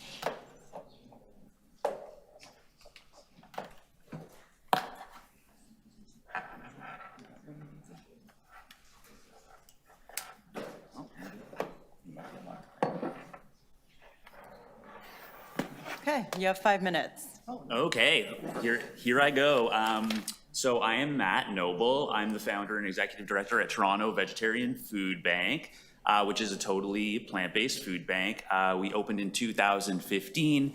We serve roughly 50,000 meals worth of whole food, plant-based groceries every year, and we're close to serving our 400,000th meal, and we're going to be 9 at the end of this year. Here's a couple pictures of the food bank, just to introduce myself. I'm here today just to talk about reducing emissions through food, and how the Veg Food Bank might be able to help the city meet its cool food emissions targets through food. We actually just did, I should actually mention, sorry, we've done some cooking classes for food bank, some plant-based cooking classes for food bank clients. There is a burger under all that arugula. It's a bean burger. Here's some people doing the classes. That's the burger before it was cooked, learning to massage some kale. So we've done some cooking classes for food bank people, all plant-based. We actually did a culinary training last Wednesday for the city's shelter chefs. And shout out to Andre Ament and Cassia Hatcher for being so welcoming and inviting us in to do these trainings for the shelter chefs. It was a great day with lots of learning and team building and cooking delicious foods that were served for lunch and dinner at the shelter. I know that food only makes up 2% of the city's corporate emissions, but it's probably one of the areas where the city can easily reduce emissions while saving money and increasing the availability of healthier and more inclusive foods in city-run institutions. David Spite from University of British Columbia, who actually worked with Forward Food, who helped us lead the cooking classes on Wednesday, said that in a webinar with Forward Food that UBC was able to save money from switching to more plant-based foods and could actually increase the quality of their ingredients by buying more organic. And I just think it's great that the city's already working on this with Cool Food and C40 to switch to more plant-based foods, and that you're monitoring and reporting on this annually. And so how I got here today is back in 2019, I was watching a Board of Health meeting, and Barbara Emanuel from the food strategy team was giving a great presentation on how the city could reduce its emissions through food. So I called up my colleague Amy Symington right here, who is a culinary nutrition professor at George Brown. She works with Gilda's Club Toronto and Humane Society International's Forward Food Program, of course, and with the food bank on occasion as well. Amy does great work with HSI, and what they do is they train corporate sector chefs like Cisco, Sodexo, Chartwell, all the big guys, how to move towards more plant-based to reduce their emissions. In 2019, Amy and I met with Barbara and the food strategy team to see if there was a way that we could help just with our background. And then the pandemic hit, and there is no longer a food strategy team. But it does really seem like the city's honoring Barbara's work over the years by doing this work to monitor food-based emissions. So in terms of the culinary training, here's me speaking. This is Cassia from the city. And here are some of your chefs, some of your shelter chefs. So I've been working with HSI to take their corporate program and apply it to the charitable food sector. And that's how we ended up connecting with Andre and Cassia somehow through all of that, and ended up doing this training on Wednesday with your city chefs for the shelter. We did lunch and dinner, which was prepared and served at the shelter. It was really fun. Everyone had a really great time, and it was just a great day. So you already have great people working on the city at this who were really welcoming to us, just to help you reduce your emissions. And I just am here basically to say the same thing that I went to meet Barbara in 2019 to say, which is just that Veg Food Bank is here to help in whatever way we can. And we'd be happy and honored to continue to do this type of training with the city chefs at SSHA or at long-term care, free of cost, and as our way of contributing to the city's shift towards providing more plant-based foods. Since I have 10 seconds, New York just reduced its climate-based emissions at its hospitals by 36% in a year by switching to plant-based defaults. Thank you. Questions of the deputant? Councillor Sachs. Yes, Matt, thank you for the excellent presentation and for all the work you do to make healthy food available across the city. Are you already in contact with our SSHA and other staff, or do you need an introduction? So yes, definitely in contact with Andre and Casilla. So just trying to work with you as much as possible there. I know it's a little, I know food's a little trickier in long-term care, and I know that the daycare centers are done with by contracting out a lot. So I'm just letting you all know that if there's anyone you want to introduce me to in long-term care or at the shelters, but I think Gord Tanner is aware of what the class we just did on Wednesday, and Casilla and Andre seem like they'd like to work more together. So I'm just letting you all know that we're doing it so that it's in your mind, and you can help us move forward if there's any way you want to. Well, certainly if there's any organization in my ward that you'd like an introduction to, let us know. For sure. Thank you. Awesome. Additional questions? Thank you for joining us. Our Thanks next so much. speaker is Untitled Chapter. And please correct me if I did not say that right. That's okay. And you're with Plant-Based Data. Yes. Sorry.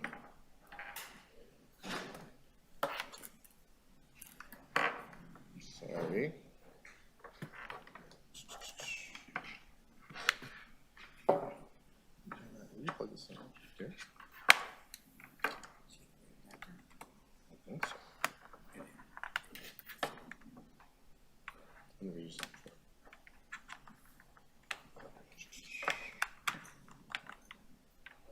Scheiße. Oh, you have direct HDMI. Yeah. Oh, do you have to do that off? Thank you.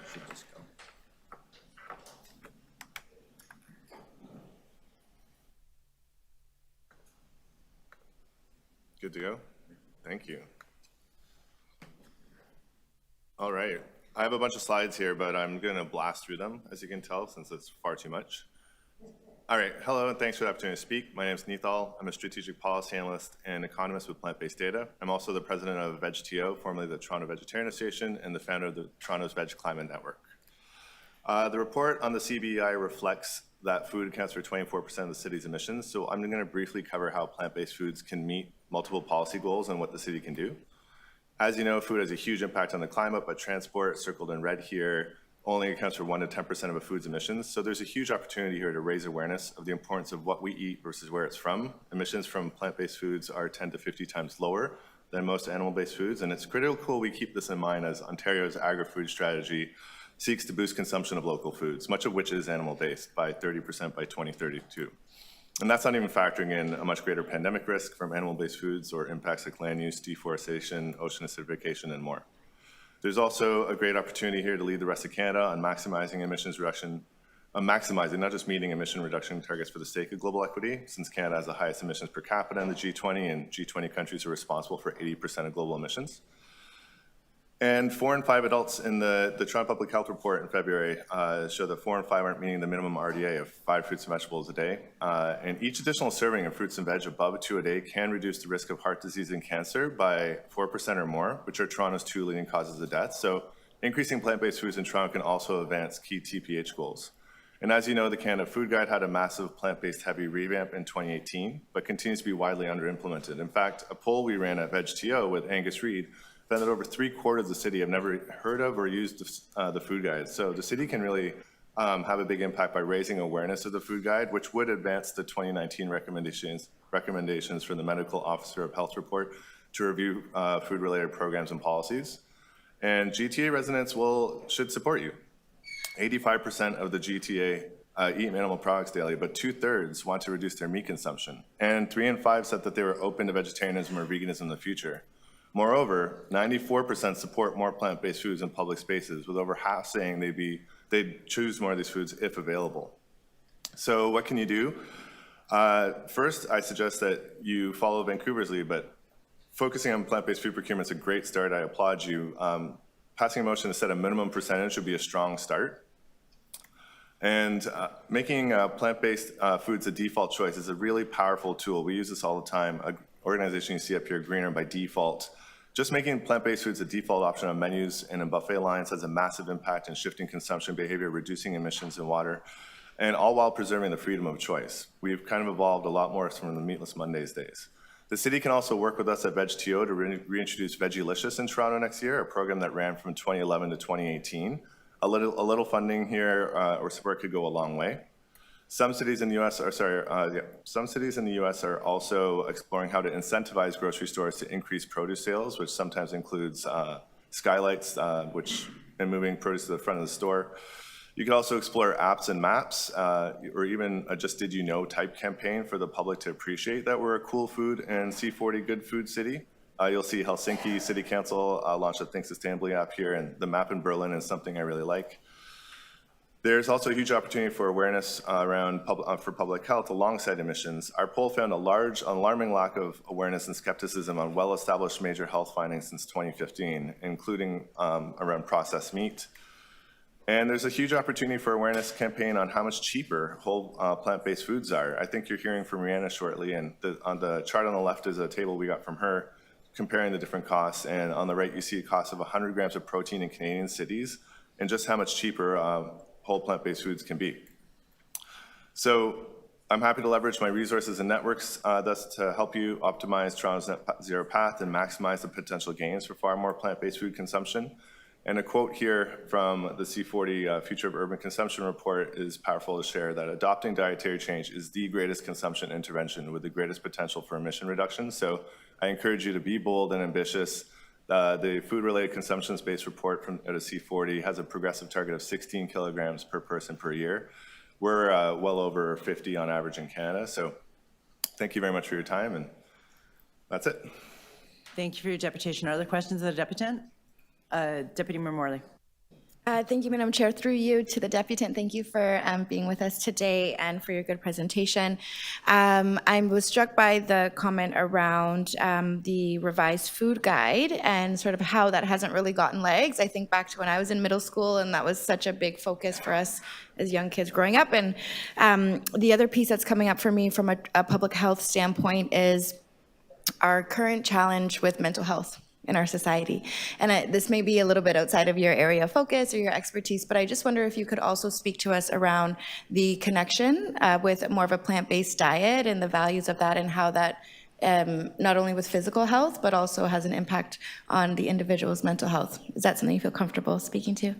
I'm definitely not a healthcare professional. My dad is a doctor, and I work with plant-based health professionals. So there are resources here that can be shared that will speak to the data there specifically. But I will say some headlines do connect certain diets with depression, which have kind of confused the topic. Overall, once people do eat their minimum RDA of fruits and vegetables and sufficient nutrient intake, all of which can be accomplished on a plant-based diet, there is a reduction in mental health disease. But I don't want to wade into the waters of specifically speaking to. No worries. I think from a high level for us as a city, and as we kind of navigate our various challenges, going in directions that are science-based, evidence-based, data-driven, but also, frankly, are in the best interests of individuals within the society. I think it, in addition to just addressing the emissions related to our food production and consumption, I do think that there are many other multitudes of benefits that this kind of direction can lead to for folks in the city. So thank you for entertaining me on that. No problem. I like to call it the Swiss Army knife policy solution. Okay, thank you. Additional questions, Councillor Sachs. Yes, thank you. Excellent presentation, very helpful. Thank you. Can you tell us what led the City of Vancouver to pass this really important resolution? I believe City Councillor Pete Fry over there led the charge, and they did. It was based after they outsourced a report. The Vancouver Humane Society hired a consultant who put in, I think, 312 hours of work to look at all the different facets, as we were just talking about, and found that it met multiple policy goals. So they saved $99,000 a year, not just emission reductions, but advanced public health goals. They also met with industry stakeholders, they have more plant-based food production out there than we do here.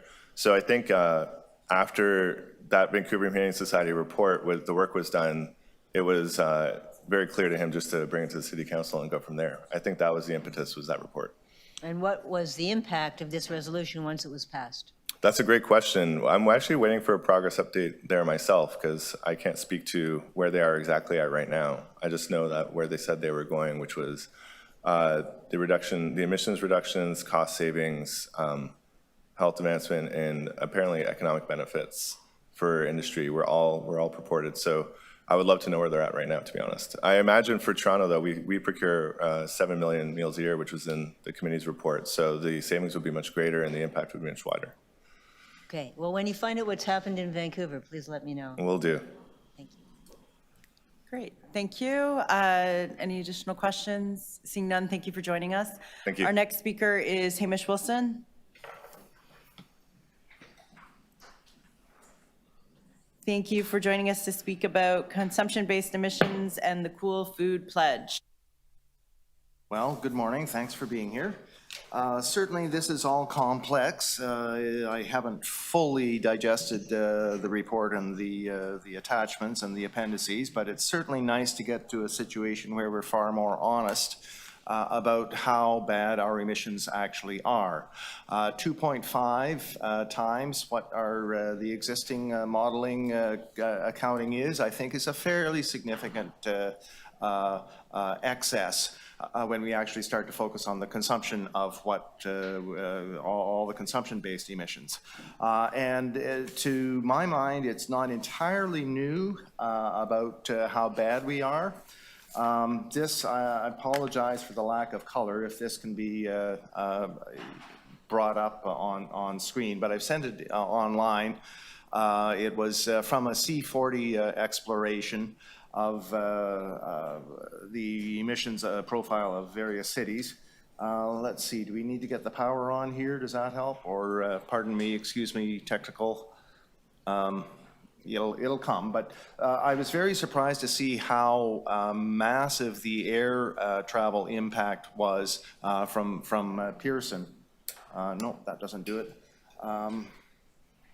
So I probably messed it up by turning a switch. I'm sorry. Yeah. Yeah. Technologies are wonderful. Yeah, right? Right. Okay, and how to zoom in a bit, please? Sorry.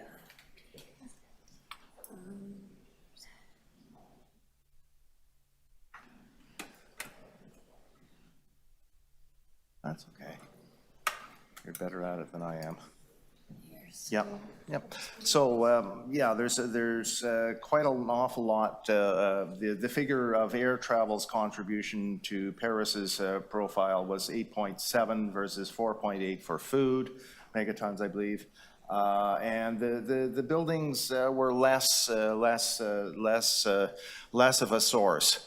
Still important, but I think sometimes we're misemphasizing just how much we attack our buildings versus the air travel. And there are some aspects of building retrofit, such as the use of foams in insulation and such like, that really aren't, they have HCFCs sometimes in them. So we have to go a little slower and more carefully with the building efficiencies, which actually in terms of housing retrofits, maybe just by adding another person or two or three of tenancies, that would solve both the climate or the housing emergencies and urgencies, along with increasing overall efficiencies. Another thing, there's another way of looking at things is from an older, newer book from Mr. Gates, How to Avoid a Climate Disaster. And this really will need a focus in on it. And again, he's got a different way of looking at things. So the keeping warm and cool, they suggest, is only like about 7% of emissions. So there's definitely a different set of ways of looking at things. And so I'm glad to see that we're getting to this 2.5 times. I would suggest that we actually really need to focus on having an annual report about the usage of the levels of all the concrete tonnage that we use, starting with the ABCDs, because we use a lot of concrete and it doesn't go away. And there's a multiplier with concrete. And then after we've started to set the example about just how much concrete we use as a city and our agencies, then move on to the private sector. Please ask the federal and provincial level to include both embodied carbon of existing and new materials in all the EAs that are being done, including any reassessment of nuclear plants. Please consider using the demolition control powers of the city still there to have a demolition control based on the embodied carbon of a building related to the relative zoning. This would be probably a new thing, but for some of us it's not a totally new idea. Going back, 30-odd years, I had something about the merits of old buildings, talked a little bit about demolition control up there. But these stats down here are from, I think, 1967, where you can see that one brick, actually, the embodied energy of a brick is actually fairly significant. So it's not necessarily a nascent field for some of us. But demolition control based on the embodied energy would actually help a number of tenants. Final thought. Yeah, please dial down the blah blah about how green we are and what's the profile of Toronto's airport in terms of its greenhouse gas profile. How much of the air freight is food related, and there's lots more that needs to be done because it is an emergency and we are not in good shape. Thank you. Questions of the deputant? Seeing none, thank you for joining us, Hamish. Our next, our final deputant on this item is Rihanna Topin. Online. Rihanna, can you hear us? You have 5 minutes. Thank you. You have 5 minutes. Thank you. I just need to, just one moment.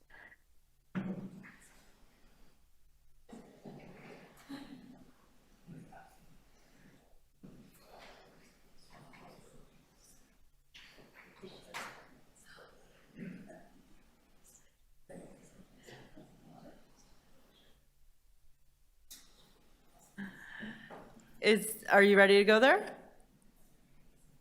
We can see you and we did hear you.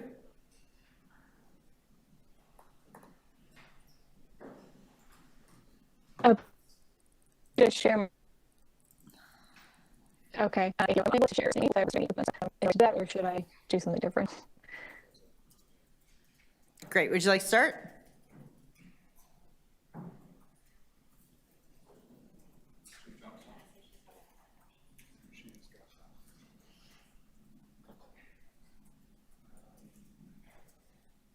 Okay. Are there questions of staff we can do while we're trying to reconnect her? Any questions of staff?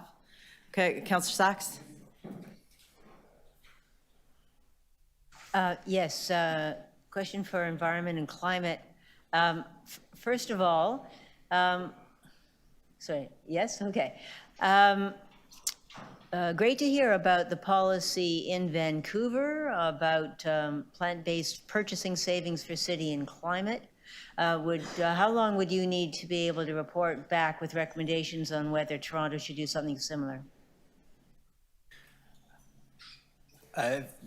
Through the chair, I think we could probably have a report back early next year. We need to do some internal work with some divisions, some engagement with Vancouver around what that might look like. Of course, consideration of you know, how that would be implemented in Toronto, but I think we could provide recommendations on whether to move forward with a similar or not by early next year. Okay, great. Now, your report was very helpful, thank you, recognizing the weaknesses in the data, but it was stunning that the largest proportion of consumption-based emissions are from food.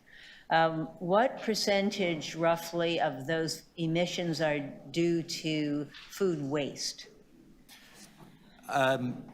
At a high level, and again, the report is very aggregate in nature, we've identified, I think it's only around 127,000 tons are related to food waste, where food is 8.2 megatons. So very small amount related to food waste.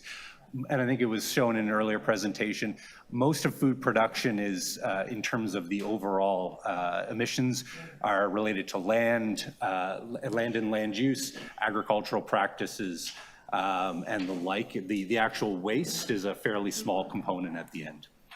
But you did report that a totally disproportionate amount of the food-based emissions are due to the consumption of beef, correct?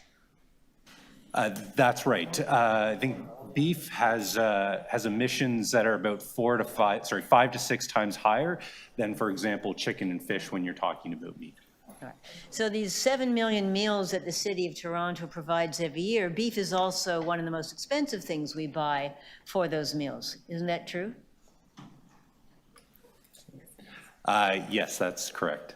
Right. So the city has a potential, if we follow the lead of Vancouver, of making significant financial savings as well as reducing our carbon footprint and perhaps offering healthier diets. Through the chair, I think that's conceivable. I think the work we could do as a part of a report back would be to kind of flesh that out in terms of what that would look like, both from a financial perspective, a health perspective, as well as emissions. Great. Thank you very much. Okay, thank you. Do we have Rihanna back online?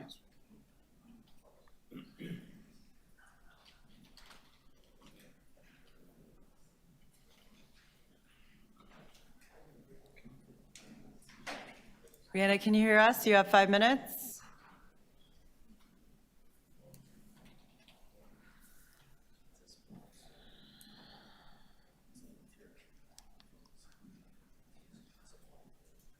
Hi. I've taken up everyone's time. Okay, thank you. I'm starting the clock. You have 5 minutes. Are those slides visible? Okay, thank you. So hi, Council. So much for taking the time to hear from me today. I think the city's doing amazing work when it comes to looking at consumption-based emissions and food specifically. Really glad that you signed the Cool Food Pledge and that you're a C40 Good Food City. My name is Rihanna Topan. I'm with Humane Society International Canada, and I run a program called Forward Food that you heard about earlier through Matt Noble. We've been operating in Canada since 2017 to help shift menus and purchasing to be more plant-based for the many sustainability, health, and social benefits that come from consuming more plants. Forward Food works with food service professionals across the country, from chefs and cooks to directors and dietitians, to make plant-based options. Sorry, I don't want to interrupt, but we cannot see your slides. It just says that it's still trying to share the content. So if you like, you can send them to the clerk and we can post them and we can look at them after. It might be that your Wi-Fi is not strong enough to carry both. Okay, good to know. We can see your screen though. Like we can see your screen now. Okay, there you go. Great. Okay, go ahead. Thank you so much. So yes, we work with food service professionals across Canada to make these options more widely available because of course they offer a lot of benefits. We're meeting consumer demand and they also save a lot of animals, which is important to our organization and our thousands of members across Canada. So you've already heard an example of our work with the training that we ran in collaboration with the Toronto Veg Food Bank last week at a city-run shelter that was very well received. And that's just one example of what we do, and everything that we offer is free of charge as well. We do ask organizations to sign our Forward Food Pledge, which is a commitment to make their menus or food purchasing at least 20% more plant-based within about 2 years, but it can be longer for larger organizations. So this is something that everyone who we work closely with has signed, and it's something that the city could explore if there's interest. So if I have time, I'll quickly highlight 3 case studies that show just how beneficial it is to move to more plant-based menus. So we do greenhouse gas impact assessments in our work with different organizations, such as universities. And this is an example from an Ontario campus where we looked at all of the food they purchased in one semester a few years ago. And you can see the breakdown of their purchases versus those greenhouse gas emissions from those purchases. And you can see, just like in Toronto,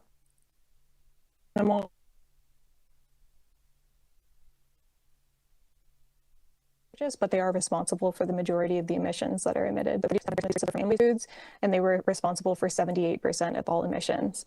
Now, that's part of the story, of course, and an important part of it is greenhouse gas emissions, but also looking at the number of animals involved in this, 46,000 animals are estimated to have been used.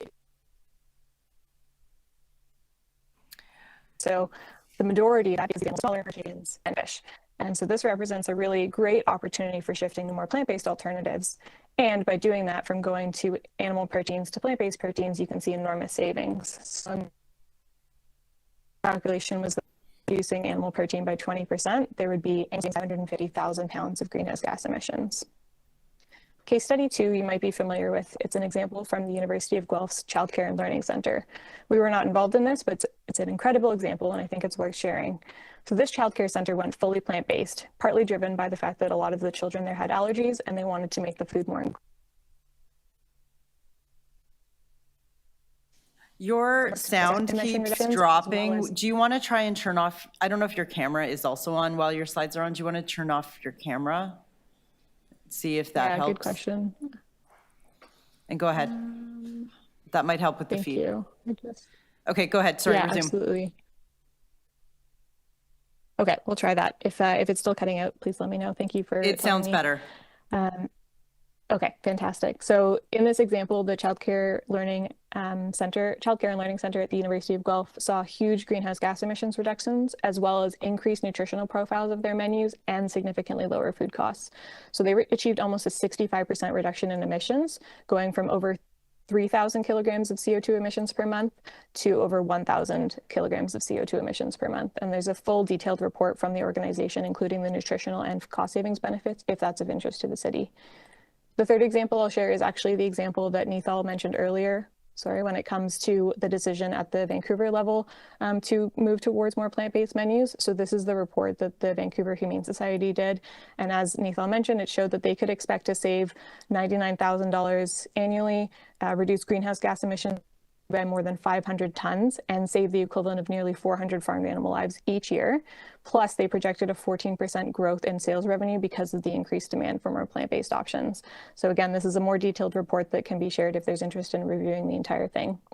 And I'll just end by saying that greenhouse gas emissions are, of course, an important part of when we look at food system sustainability. And I know that's the focus for the committee today, but it's worth considering that if we are making changes to our food system, why not go with what is going to provide the most benefits? And that is a shift to more plant-based menus, which not only reduces greenhouse gas emissions, but covers all of the other benefits listed here. So I could go into much more detail, but I'll just conclude by saying I'm happy to share more resources and information at any time if that would be helpful. And I hope that the committee will consider this as a way forward to focus on more plants. Thank you so much. Thank you. Are there any questions of the deputant? Can I just thank the deputant for her deputation? This is very, very important and helpful, and we should all be eating more vegetables, plants. I eat eggplants 4 times a week. More Canadians should eat more eggplant. It is the superfood. 1 billion eggplants are eaten a day.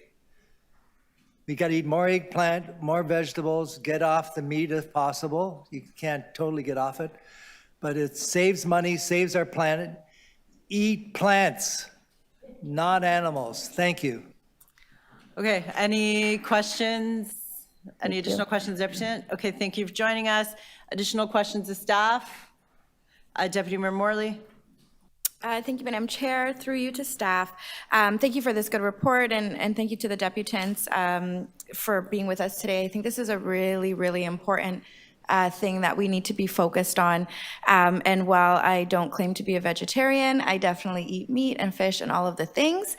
I am also very alarmed and concerned about the reality of our climate crisis. So my question to staff is, there seems to be some opportunities here, and an area of interest for me is vertical gardens and hydroponic-based sort of gardens, because it's such an accessible and easy way to produce food and minimize, the time to transport it, et cetera. Have we looked at, especially considering the daycares and the long-term care centers that we spend 2% of the emissions that I read in the report go towards bringing in food to these centers. And we heard just now from the deputant about the incredible benefits of going to plant-based, and also understanding with new technology how accessible plants can be for us to even create that in our backyard. Are we looking at working with producers and bringing that potentially as an in-house thing? Is that something that could be explored?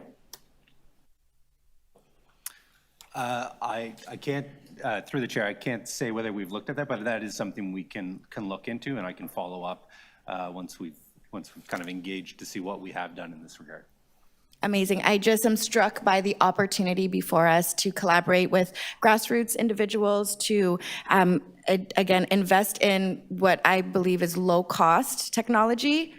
Again, vertical gardens, we have space, we have land, we have buildings, we can be creating jobs. We can, really, I think, get ahead of this in a way that's proactive and in a way that really maximizes a lot of benefit for our communities and also dramatically reduces our emissions in an important way. And also, I think will lead to some health impacts and some positive health impacts by providing leadership in this area and encouraging Torontonians not only to think about consuming more plants, as my colleague Deputy Mayor Cole passionately suggested, but also making it accessible. Because that's another big challenge with the affordability crisis, is eating healthy is actually not very easy for most folks.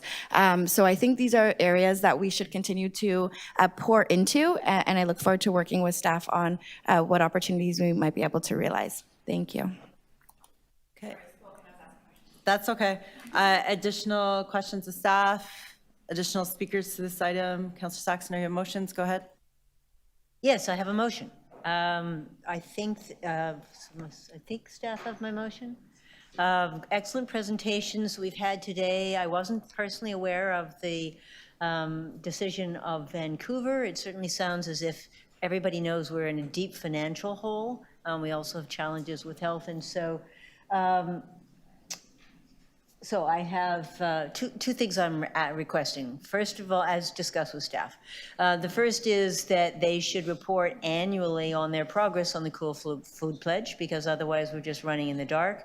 It makes sense we're only going to have the full consumption emission update in 2027 because it's an enormously difficult thing to do. But the Cool Food Pledge is something that we can work on in the short term, and so we need annual updates on that, and staff have agreed to do that. And the second is, I'd like to hear staff's recommendations. Should we follow Vancouver's lead and save money, buy less beef, reduce our carbon footprint, and provide a healthier diet to the many people that we feed? So we'll hear from staff. I mean, obviously, this is not a question of not providing proper nutrition. It's a question of providing proper nutrition, but without doing as much harm as we are. So those are my two requests. I always want to hear back from staff and get their information. And with this information, we'll be able to make a better step forward. And I would just say, you know what? Going without meat, or life without meat can be actually wonderful. I haven't eaten in more than 50 years, and I'm still doing okay. Okay. Thank you. Additional speakers? Deputy Mayor Cole, and also was your cake you brought in this morning vegetarian? Well, there was no meat in the cake, that's Okay. for sure. No, listen, this is a favorite subject of mine because it's a practical thing we can all do to help our planet, really, and deal with climate change.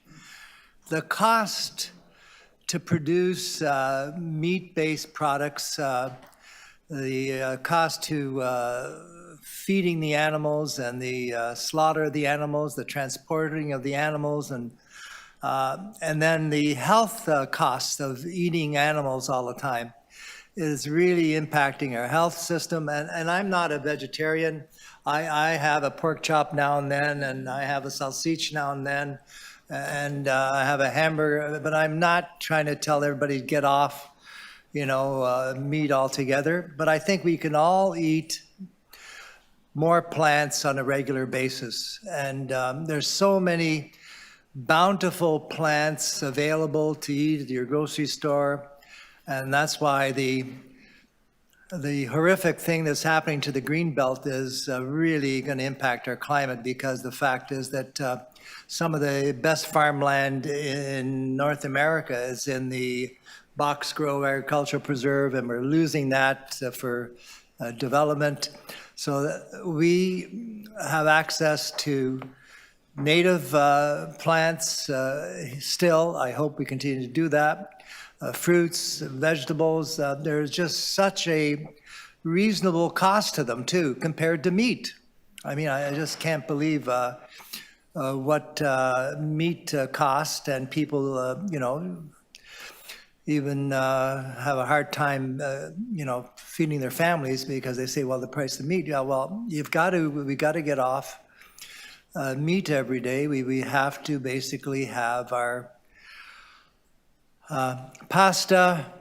You know, if you put pasta with anything, it works. You name the vegetable, mix it, even with just a little bit of olive oil and garlic, salt and pepper, you got a meal. You put a little Parmesan cheese on it, you're set. So you don't have to spend a fortune and buy steaks and buy, hamburgers all the time. And so there's, very good alternatives that are healthy for you and the planet. And I know it sounds like we're preaching to people, but it's something we can do as a city, and we can all do more of, and we just have to keep reminding ourselves. And, we're very fortunate, like in Scarborough, which are the best restaurants in North America, you can get incredible varieties of food at their restaurants. The Asian restaurants that are in Scarborough especially, what they offer in terms of vegetable dishes is out of this world. And so I just encourage you to eat in Scarborough, eat your plants, and we got to just eat less meat because it saves us money and it'll save the planet. That's my speech for today. Thank you. Okay, thank you. Any additional speakers? Councillor Pruitt. It's another restaurant in Councillor Cole's ward. I'm inspired by my own story in this regard. I miss my mother's wine cellar. Why do I miss that? So my folks were immigrants. They came from a rural, Italian community. They didn't buy anything. They didn't go to market to buy anything, ever. As I remember growing up as a little kid. Why? Because they produced everything. They made everything. And you ate what they made. And I remember when we came here, being, working class and not having a whole lot of money. I remember my father at the end of the year, this time of the year, he would go out and he would collect all these vegetables locally. They were all grown locally. You could hang a few zucchinis in your wine cellar and have them all winter long and just, cut them up and put them in and make soup and make all kinds of other stuff. You take eggplant, for example, you chop it up, you squeeze out the water. I remember my mother taking her apron and squeezing out the water out of those eggplant, cutting them up in small little slices and jarring them with a little olive oil, some parsley, some other stuff, and some picante, and you just open those jars and it was amazing. You could, ready to eat stuff. You take your basil plants, right? You're real easy, and it's like, you don't have to be somebody who understands this stuff, to sort of, grind it up, mix it in with a little garlic, a little olive oil, some Parmesan cheese, a few nuts, whatever your favorite nuts are, pine nuts or walnuts. It'll work with any kind of nut. And all of a sudden you make this wonderful, basil-based sauce. You freeze pesto, yeah. You freeze them in ice cube trays. You take them out, put them in little Ziploc bags, 2, 3, 4 cubes of that into your pasta, and it's ready to go, right? And my wife loves that stuff. So some of those things have hung around, right? But it's funny how we've changed all of these wonderful traditions where the reliance on or the imprint on the environment and all those other things were so minuscule. I remember as a little boy being sent to the, I said we didn't buy anything. That's not true. Every once in a while, she would send me to this guy Biagio's place to get some tomato paste. And I remember as a little kid carrying it home in this kind of like in this wax concoction where you didn't want to spill it, right, to make sure you got it all the way home. But there was no product. There was nothing to throw away at the end of it. There was no box. There was no plastic wrap. There was none of that. What happened to us? Really, what happened? It really, that's the question. that we need to ask ourselves, and especially what happened to us here in countries that lead the way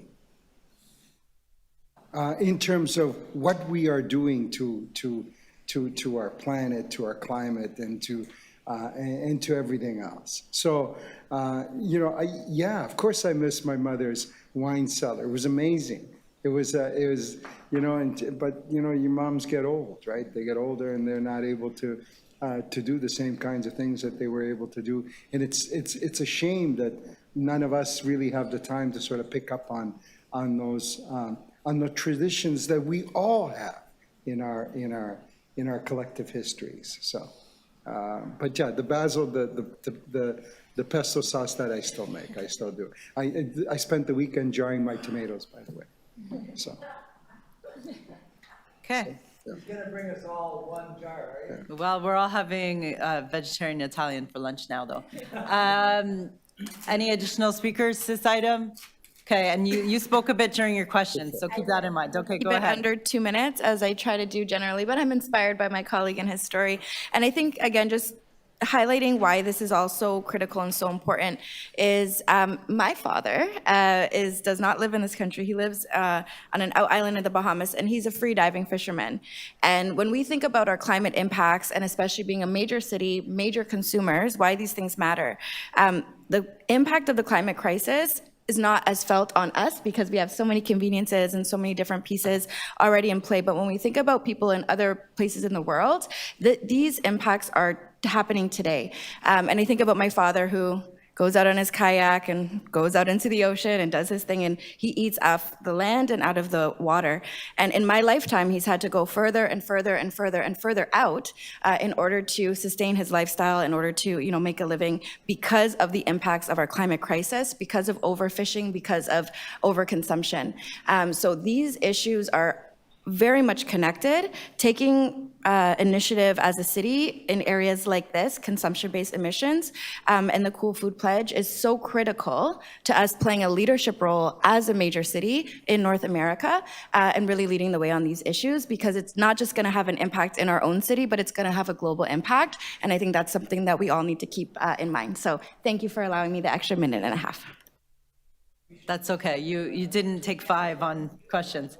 Okay, I think that's it for speakers. Okay, all those in favor of Councillor Sax's motion? All those opposed, that carries. All those in favor of the item as amended? All those opposed, that carries.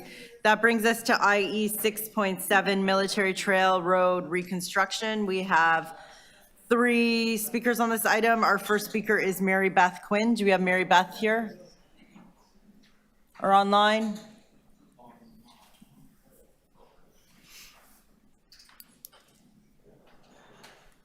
Mary Beth, are you with us?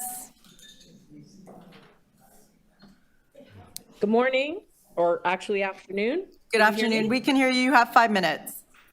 Okay, actually, I just come here as a very frustrated taxpayer relative to a 19-month closure of Military Trail Hill with little or no information as to the constant delays. But in the interest of time, the next deputant is my husband, and we have a very similar message. So I am going to pass the microphone to him, if that's possible. Can we do that? Yes, you can. Thank you. And can you just confirm your name for the record? My name is Mary Beth Quinn, and my husband is Brad Sinclair. Perfect.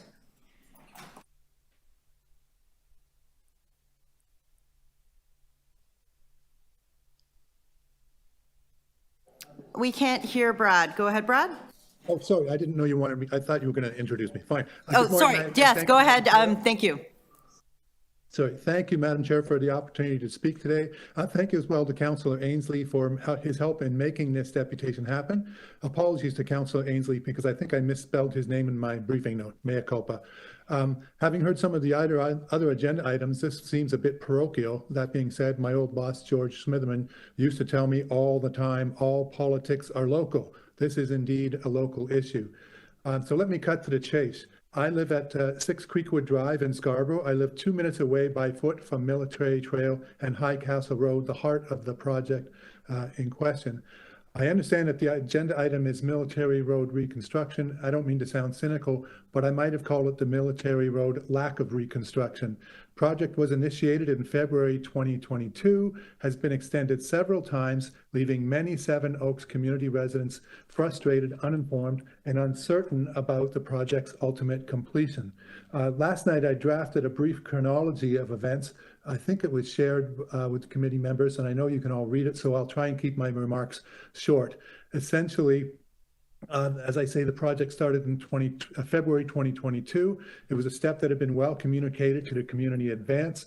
The original notices indicated that this stretch would be closed for 8 months.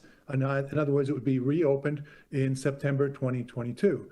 As you can read in my briefing note, the project commenced in spring 2022, but there's been a series of stops and starts since then, leading to delays and an uncertain future for the project. Throughout this time, the Seven Oaks community has been left largely uninformed. The status of the project has left many residents wondering when it would be completed. And given a relatively mild winter of 22-23, it seemed to me that construction could have continued, but the project was left unfinished. Indeed, the top of the ravine at the High Castle Road seems to have been used as a place to store equipment. Truck was parked there for several months. This led me to question again when the project would get back on track. My wife wrote to our local councillor, Mr. Ainsley, several times over the past 19 months, and he indicated that he would follow up with staff regarding the status. Most recently, she wrote to him on August 26, 2023, and to his credit, Councillor Ainsley replied with a note from city staff indicating that a meeting was set for August 29, 23, remediation of the problems associated with this project. I assume that the meeting took place, but we still haven't received an update. So here we are today on September 20th.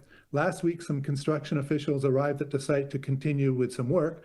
I spoke to the workers who indicated that they were there to install hydro poles so that lighting would be installed in the ravine. As of this morning, the signs on the project site continue to indicate that construction will be completed summer 2023. Saturday marks the end of summer 2023.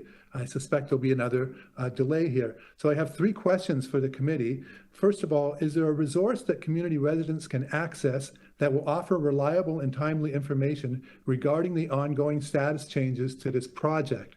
Secondly, I'm obviously an interested observer. I'm not an engineer, but I cannot help but ask, how can the city afford to waste an entire construction season?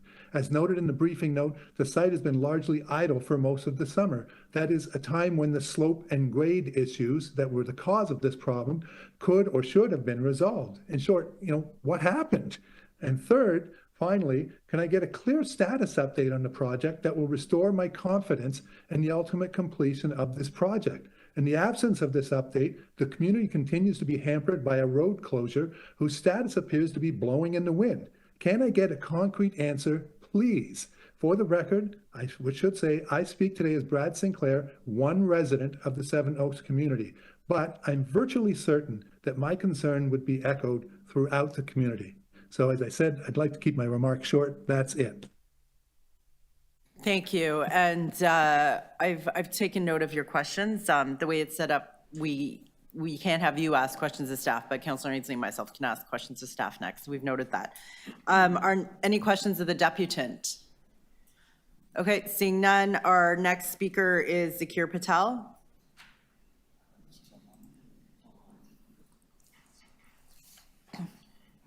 Hi, Zakir, are you there?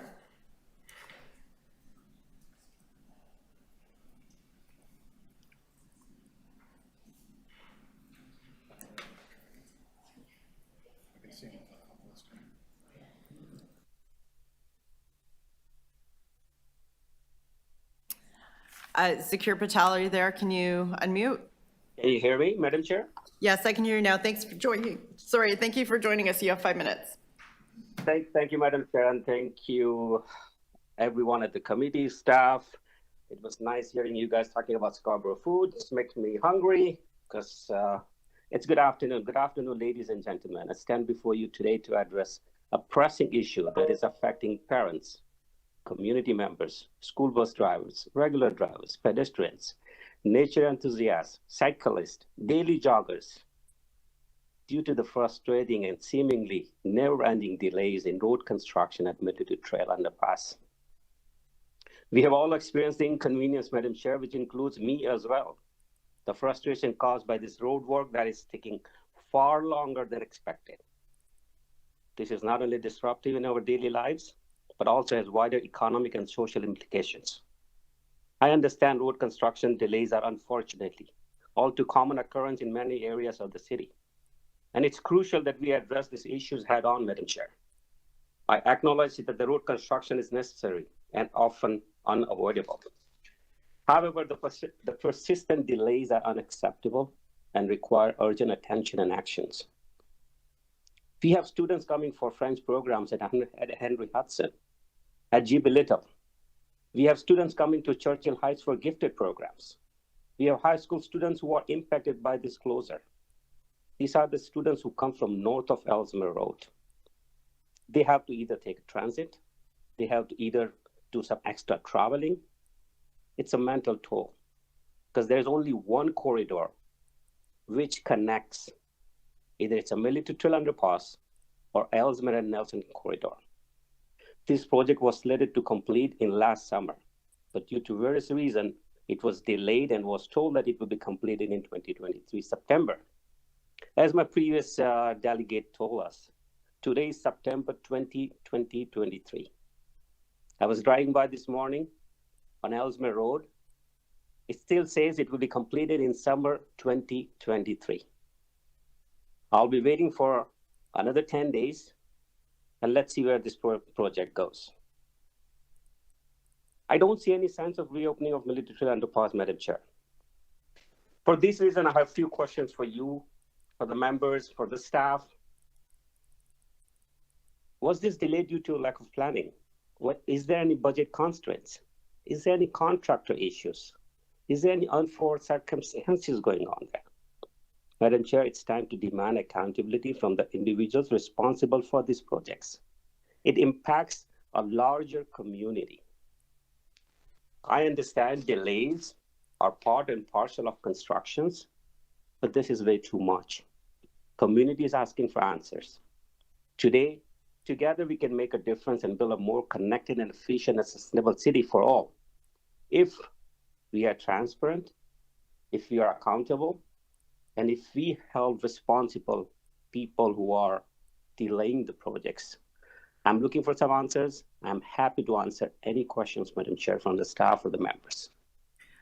Thank you. And again, we've noted some of your questions to pass on. Any questions of the deputant? Okay, thank you for joining us, Trustee Patel. Questions of staff, Councillor Ainsley. Yep. Thank you, Madam Chair. So for questions of staff, so this road is in my ward. It's been a long, frustrating process. I think it's taken longer to build it than my request to actually initiate this work of having a sidewalk put through this ravine. So the first question I wanted to ask is, so we've hired, the City of Toronto's hired a contractor, or a contract was awarded for this. Then my understanding is we've hired a consultant to overview the work. And then we have city employees that oversee the consultant. So I'm trying to understand, as work's being done on Military Trail and issues have been pointed out over the period of work, how do we ultimately hold the construction company accountable for their flaws in their work?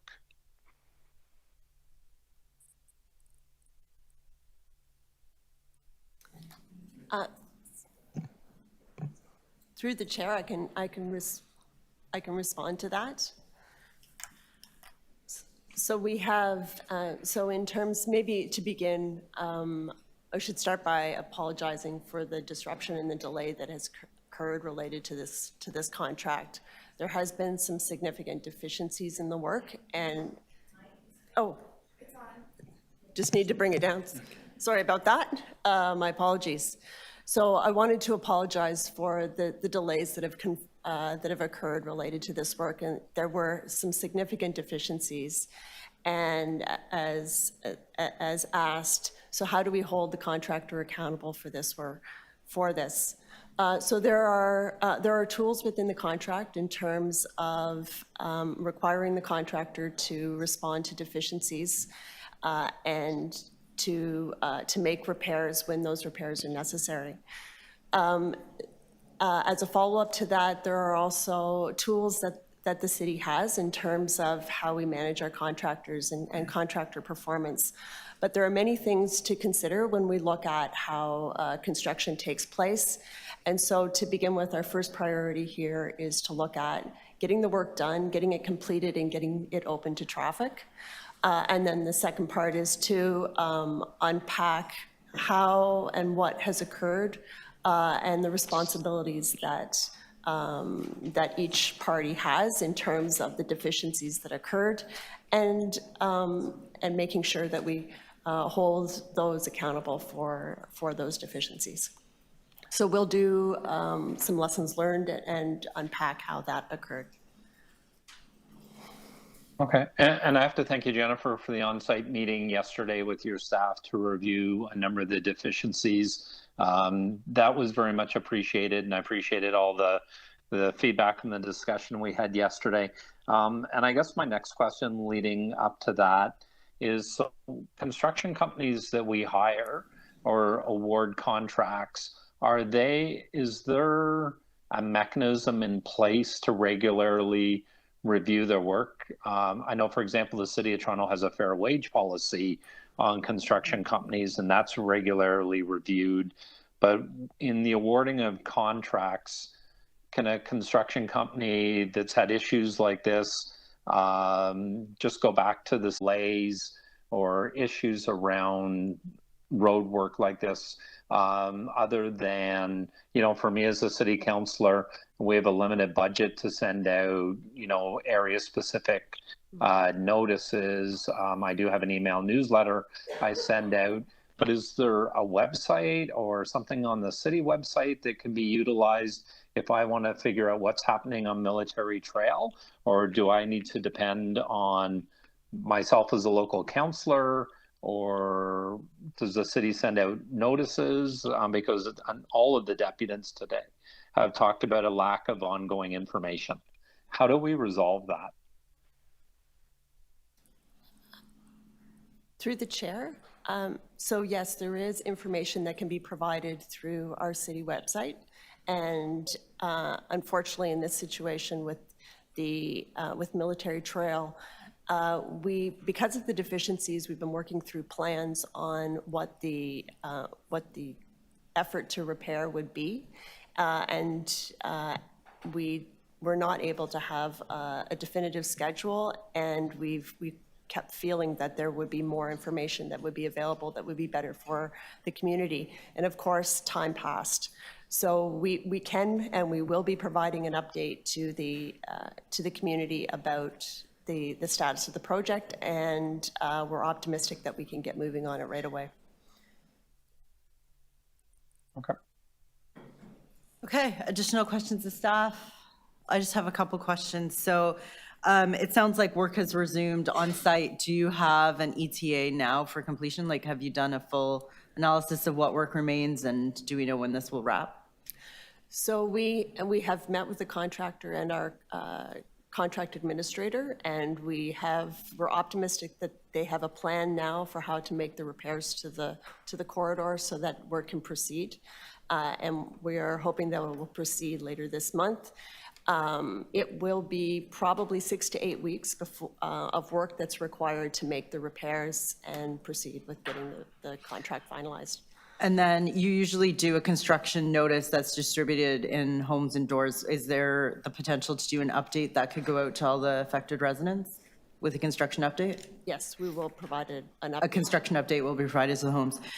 We have a similar issue at Kingston Road in Lawrence right now with a contract that has gone, I believe, overdue.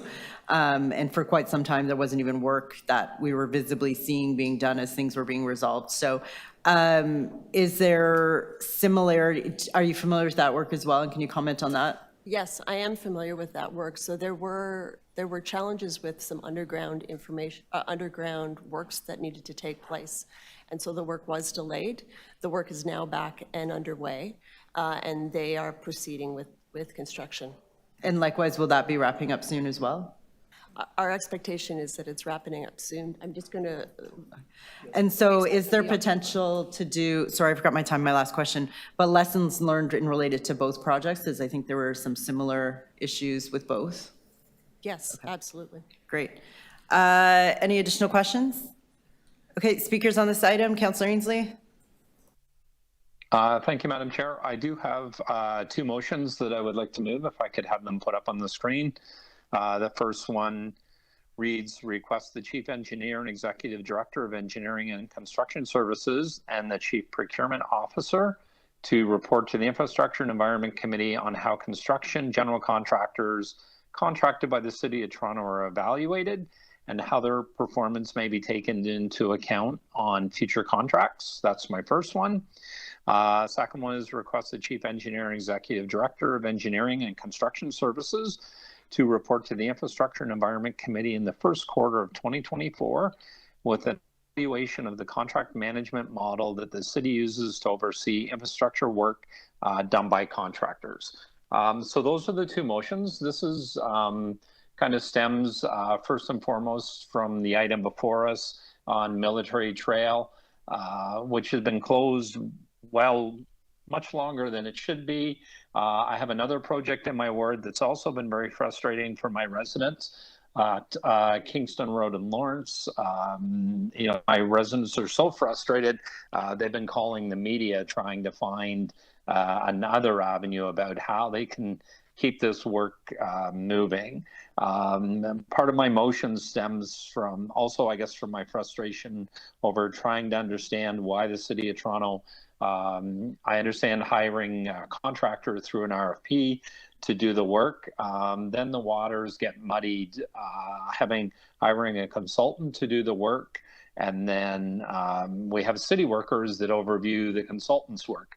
And through all of this, I'm not seeing a readily available mechanism that we have when deficiencies are shown to the contractor or notice that the contractor has done or undertaken, how to quickly have them remediated and dealt with.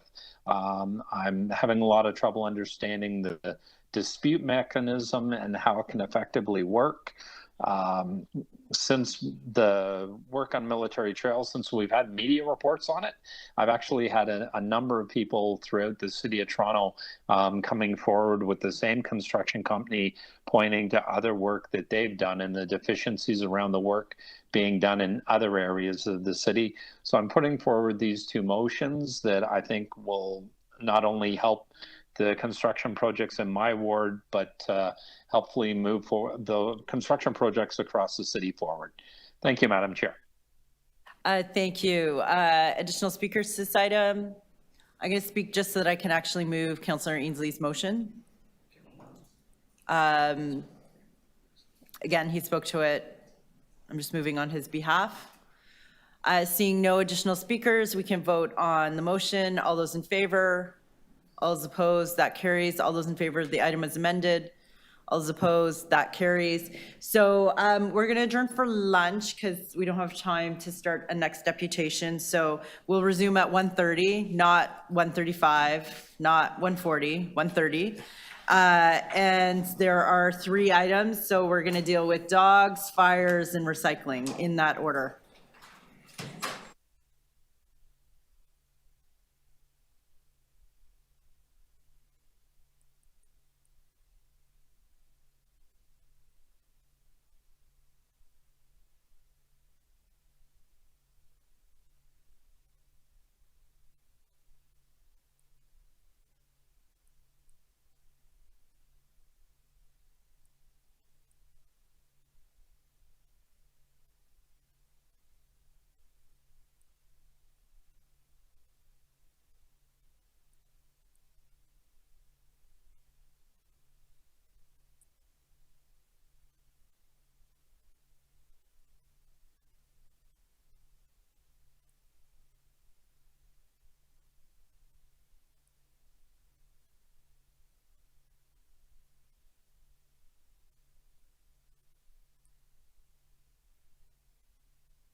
Councillor Sachs.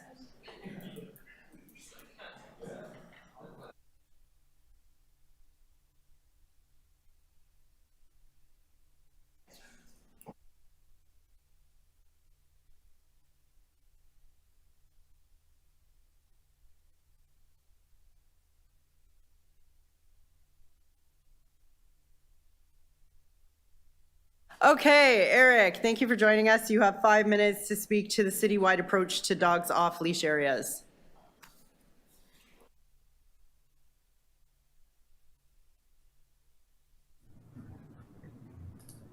Okay, thank you very much for this opportunity to speak. My name is Eric Code, and I'm the founder of the Toronto Dog Park Community, an advocacy group with 5,900 members across the city. We're asking you to support Councillor Moises' motion. We've been asking for a citywide off-leash area master plan since 2016. It's something that would benefit all park users, not just dog owners. No doubt you're aware of how contentious off-leash areas and off-leash dogs have become in Toronto. It doesn't have to be that way, and we see this as the solution. In response to growing numbers of people and dogs, cities across North America are developing comprehensive plans and strategies based on international reviews, data, and science. These documents address the same challenges that we're facing, and most importantly, they contain solutions. So I'd like to read a quote from Vancouver's off-leash strategy. It reads, "As in many other major North American cities, the number of people and dogs in Vancouver is growing. With population growth and people living in smaller spaces, it's now more important than ever to balance the different uses of parks and public spaces." And that's the issue. That's the issue here. What we're asking for is due diligence and a balanced solution.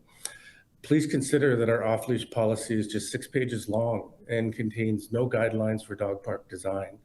Instead of planning off-leash locations proactively, we use a request-based system. And as a result, high-density neighborhoods are repeatedly built without designated off-leash areas, and that leads to considerable conflict. If we do nothing, matters will get worse. An evidence-based citywide plan is the one thing that can bring harmony to our parks.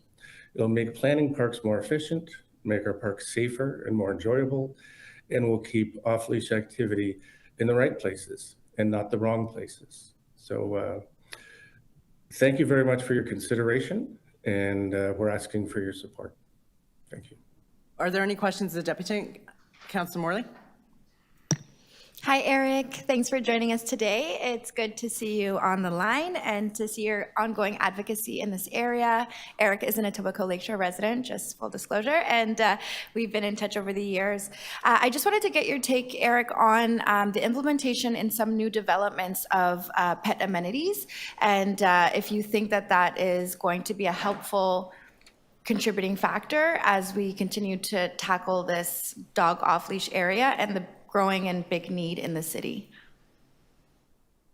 Sorry, respectfully, you're referring to the guidelines for high-density developments that city planning? Not exactly, but what we've been seeing in new applications, just to clarify, is many developers are proposing either like indoor tracks or other areas within new buildings. Do you think that that's going to provide a substantial impact or, for residents that are pet owners in high-density neighborhoods? I think it's essential. I think it varies. A small indoor area won't necessarily replace an outdoor park experience. But I do believe, based on anecdotal information, that development is putting an increased pressure on our parks now. Yeah. So anything we can do to put more off-leash areas and areas for those dogs in the new developments, that will help. Areas like Humber Bay Shores, Liberty Village, City Place, they were all built, they had some actually amenities, but not big effective off-leash areas. And finding places for them after the fact is quite difficult because the land has already been used. So to answer your question briefly, if I could, it's necessary, and it's part of a citywide plan that I think we need. Absolutely. Thanks for that, Eric. Appreciate it. Thank you. Okay, thank you. Additional questions of the deputant? Okay, seeing none, thank you for joining us. Questions of staff? Outside councillors get to go first. Councillor Moyes. Thank you very much. And through you, Madam Chair, I do have a few questions of staff. First being, have you conducted a study of off-leash areas previously? Through the chair, to you, Councillor Moyes. Yes, a previous study was completed in about beginning in 2019, and that study certainly has, achieved some of the outcomes that you've identified in your motion. So yes, short answer is the study has been done. Okay, happy to hear that. Was that study made public at any one point in time? Not as yet, and we would intend to include its findings within the context of the direction, should council approve your motion. Okay. Was there an intention to make it, is there a reason why it was not released though?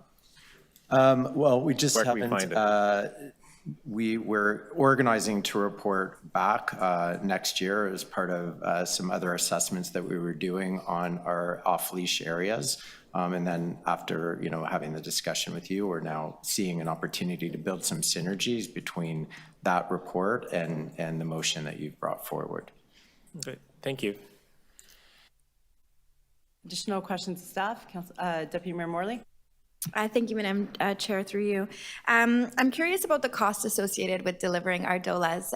They are fairly expensive, and it's been something that's always been an area of interest for me, as we, of course, have a lot of very active pet parents in Etobicoke Lakeshore, and of course, our parks are great spaces, but our bylaws prohibit people from allowing their dogs off leash. So we do have a good complement of dog off leash areas, but whenever we've looked at new ones, the cost just seems very excessive for what we get. So can you just talk to us a little bit about what goes into the park and why the cost is what it is? Through the chair, I'll start and then I'll probably turn it over to my colleague, Alex Mutt, on the more technical responses. But the average approximate cost, and of course it's depending on the size and design specifications, is about $500,000 per off-leash area. Yeah. I knew that part. Thank you. And I'm just curious about, again, how have those specifications been developed? And is there a possibility that we could explore delivering dog off-leash areas at a more, I don't want to say reasonable cost, because I don't want to say it's unreasonable, but more of a basic budget? Yes, thank you for your question. And through the chair, I would say that that is something that we can also look at as part of this. The OLAs that are in parks today, we have to remember, have been implemented over a long period of time. And there are different parameters for different sites that have caused sort of a disparity in the detailing and technical detailing of each OLA that we have. So this is a timely motion to sort of bring some consistency and also look at, let's call it a value to how we approach OLAs. So I think considering both those things together is going to be important moving forward. That's great, thank you. And just finally, I would ask, I just lost my train of thought, sorry. Picking back up on the issue of new amenities coming online in private buildings. I know that does not, it's a sort of separate amenity from the publicly available ones, but I just wonder if that's something that you all will be taking a look at when this motion goes through as part of the overall picture of what amenities are available in neighborhoods. Through the chair, I would say yes. We definitely want to understand and work with our colleagues in planning in terms of how those, private pet-friendly areas or dedicated pet areas influence the network of off-leash area opportunities, both public and private. That's helpful. Thank you. Okay, additional questions?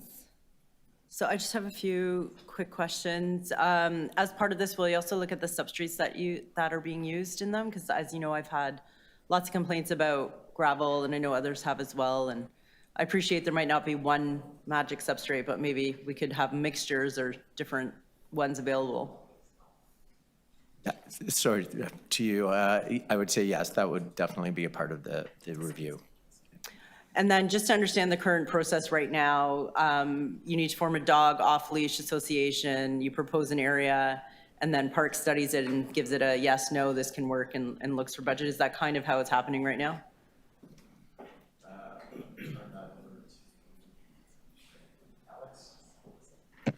I'll do my best through you again. I would say that, sorry, could you just repeat the last part of your question? So a few years ago, we wanted to look at dog parks. We had people that came together. So we were told we had to form a dog off-leash association. So the residents formed an ad hoc, self-appointed, unofficial dog ad hoc committee and proposed areas. But then every area we proposed to parks, we got a no. So then we were kind of saying, well, can we just flip this and actually have you identify areas that meet the criteria? So will we be moving in that direction here so that it doesn't have to be this wonky resident-led process when they may not have all the information about the criteria? Yes, the answer is yes to that question. We would definitely be looking at that and not having to repeat the same, let's say, pain and suffering of going through all that to just say, come to a no. So yes. Okay, so there'll be no more need for an ad hoc, unofficial, self-appointed dog off-leash committee. Okay, great, because that's a terrible acronym. Yeah. Okay, thank you. Other questions? Okay, speakers on this item, outside speakers first. Thank you, and through you, Madam Chair. I did forward an amendment to you, and hopefully you'll put it forth. But it's really to, the amendment will include the Think Design 2019 report, that, when this report comes back later on, that it be made public and added to the report. But we know the issue of not having a master plan for off-leash dog parks. In my motion, it states that there's 300,000 plus dogs in the city of Toronto. And that has, really increased over the course of the pandemic, as we all know. I live downtown, and I can say to you that I see many, many dog owners walking the sidewalks and in the school grounds and in spaces they should not be. And I just think it's time that we have a master plan in place that covers the entire city, and do have the experts, you, the city staff, put this in place rather than this piecemeal ad hoc situation we're in now, in that is the local councillor, in consultation with his or her community to determine where a dog park is or is not. So I think using, the best minds here to help us put this master plan in place, and adding dog parks not only, in certain areas, but across the city, quite frankly, right? Again, through my motion and looking at some of the dog parks around, the 75 that we have, most of them are downtown, but if you look in the periphery, there's nothing there. So there is an inequity there as well, and a bias, I'm gonna say. And so I think it's prudent at this point in time to have a master plan in place, not only to look at perhaps having dog parks in new parks that we're creating, because even in my own ward, in the short time I've been here, we've actually created 2 or 3 new parks already. And even in existing parks, dog parks a lot of them are dilapidated. I can see, for example, in one of my parks, Allen Gardens, it's gravel and it's not well maintained, and people complain all the time. There's one resident of mine who says she goes to the park in her wheelchair, and she's gotten stuck there a few times, and she's had to get the assistance of passerbys to help her get out. So again, it's great to have a dog park, but if it's not maintained, what's the point, right? And if we all can have access to it, then again, that's problematic. And I often go to Ramson's Park, for example, and it's a pristine, beautiful park in Councillor Sachs's ward. and it's well maintained. And I just feel that it's great for Councillor Sachs and her community, but again, there's inequities in the maintenance of parks depending where we live in the city. So hopefully this motion will address some of those things, and it's beneficial not for only those who have dogs, but those who don't. We live in very confined shared spaces, right? I mean, my ward, for example, is a vertical ward, where there's, I'm going to say, a million towers, so it feels sometimes. And in my motion, I stated, like, on every floor of a condo and apartment building, there's 4 to 7 dogs per floor. So just imagine that, when you walk your dogs 3 or 4 times a day, everyone is congregated at the same time in these very confined spaces. And I can say it's not always, it turns out well for everybody. And I get it, I see it in my inbox on a daily basis. So the dog community is happy about this motion. And even those who don't have pets are happy about this motion. And I'm also elated myself as a pet lover and pet owner that, this will finally come forth. So I hope with the support of the committee, we can proceed. Thank you.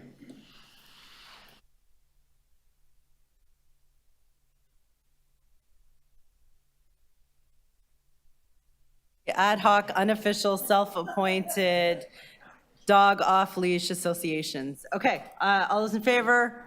All those opposed? The item carries. Next item is IE 6.9, learning from the fire at 35 Vulcan Street. We have 2 deputants. Adam Rogers, are you online? Yes, I'm here. Okay, thank you, Adam. And just, can we do a sound check on you again? Can you hear me okay? Okay, that's better. Thank you. 5 minutes. I'll keep the mic a little closer. So first, I wanted to thank Deputy Mayor Morley and Chair McKelvey's staff and themselves for putting this on the agenda. This has been an issue that I've probably contacted every member of staff on this committee about, just because of my great concern. So it's really great to see it here now. In short, this was a pretty terrible event. We had a pretty nasty brown liquid leaking into our creeks and waterways in Etobicoke, both the Humber and Mimico creeks, and we really had a near miss of getting this water leaking straight into Lake Ontario. If there was one more bad storm during this time, I think we would have seen the containment break completely, and we would have had a cleanup effort right in Lake Ontario. Ultimately, I'm glad the city is going to be pushing the province to get more information. Unfortunately, as a resident of Ward 3 Etobicoke Lakeshore, and I do want to commend the councillor for her hard work on this, getting this visible for the members of the community, but getting this information from the province has not been easy. It's hard to, there's from what I can see, no public facing website or information of any sort. Everything that you need to find is through emailing, finding the right people to email and wait until you receive a response back. Ultimately, having this information available publicly is essential, and I'm glad the city will be pushing the province to make that so. I do have 3 concerns that I've recently discovered from speaking to, well, I should say on behalf of the Director of Central Region in Ontario for waterway and clean water. So my 3 concerns that I brought up were, basically, it seems that they mentioned that the last time this particular facility was inspected was 6 years ago, going on almost 7. It is something that I know obviously the city is not privy to it, but it would be nice to have some insight into why it's been 6 years since it was last inspected. Also, there was a mention of I'll read the quote. Once the cleanup and restoration is completed, the ministry will require the company to provide a report of the incident, including the cause of the fire, cleanup efforts, and measures to prevent such incidents in the future. Now, this is great, but from what it sounds, this is all self-reported. In other words, there won't be any ministry staff on site to confirm these findings or any anything of that nature. And I'm sure the facility will do its best to self-report, but ultimately, with a pollution incident of this nature, a self-report is just not enough. I would like the city staff who is involved with this to push for on the ground review of this nature. And I also, the ministry, but thankfully is mentioned in the letter from the councillor, does not seem to address how we're going to prevent these type of incidents in the future. I note in a letter that I submitted to the committee that this isn't the first time Mimico Creek's been polluted. In fact, in 2015, there was an accident on the highway at the intersections of 401 and 427, and this led to oil substances being leaked directly into the waterways. So within a 7-year time, we've seen 2 major pollution incidents. We need to know what is the cause. I mean, I can't consider myself a waterway expert, but I would imagine storm sewers leaking directly into our waterways is an impact, as it was for the last issue. And ultimately, we need to decide if this is what can happen when chemicals are leaked directly through storm drains. Is this something that Ontario and Toronto can work together across the province, but Toronto specifically, to address, i.e. that we have a prevention process to prevent direct leaking of chemicals through our storm drains into our waterways. This is important. I appreciate the committee for taking this up, and again, I do appreciate everyone for taking my calls and my emails on this issue, because as a lifelong resident of Etobicoke Lakeshore, seeing this pollution of one of our most important waterways, it was very alarming. And of all my time living in Etobicoke Lakeshore, I have never seen the water this bad. It was very concerning. All right, I'm done right at time. Thank you. Thank you. Questions of the Deputant? Seeing none, thank you for joining us. Sarah Buchanan? Do we have Sarah in person? Thank you for joining us, Sarah. You have 5 minutes.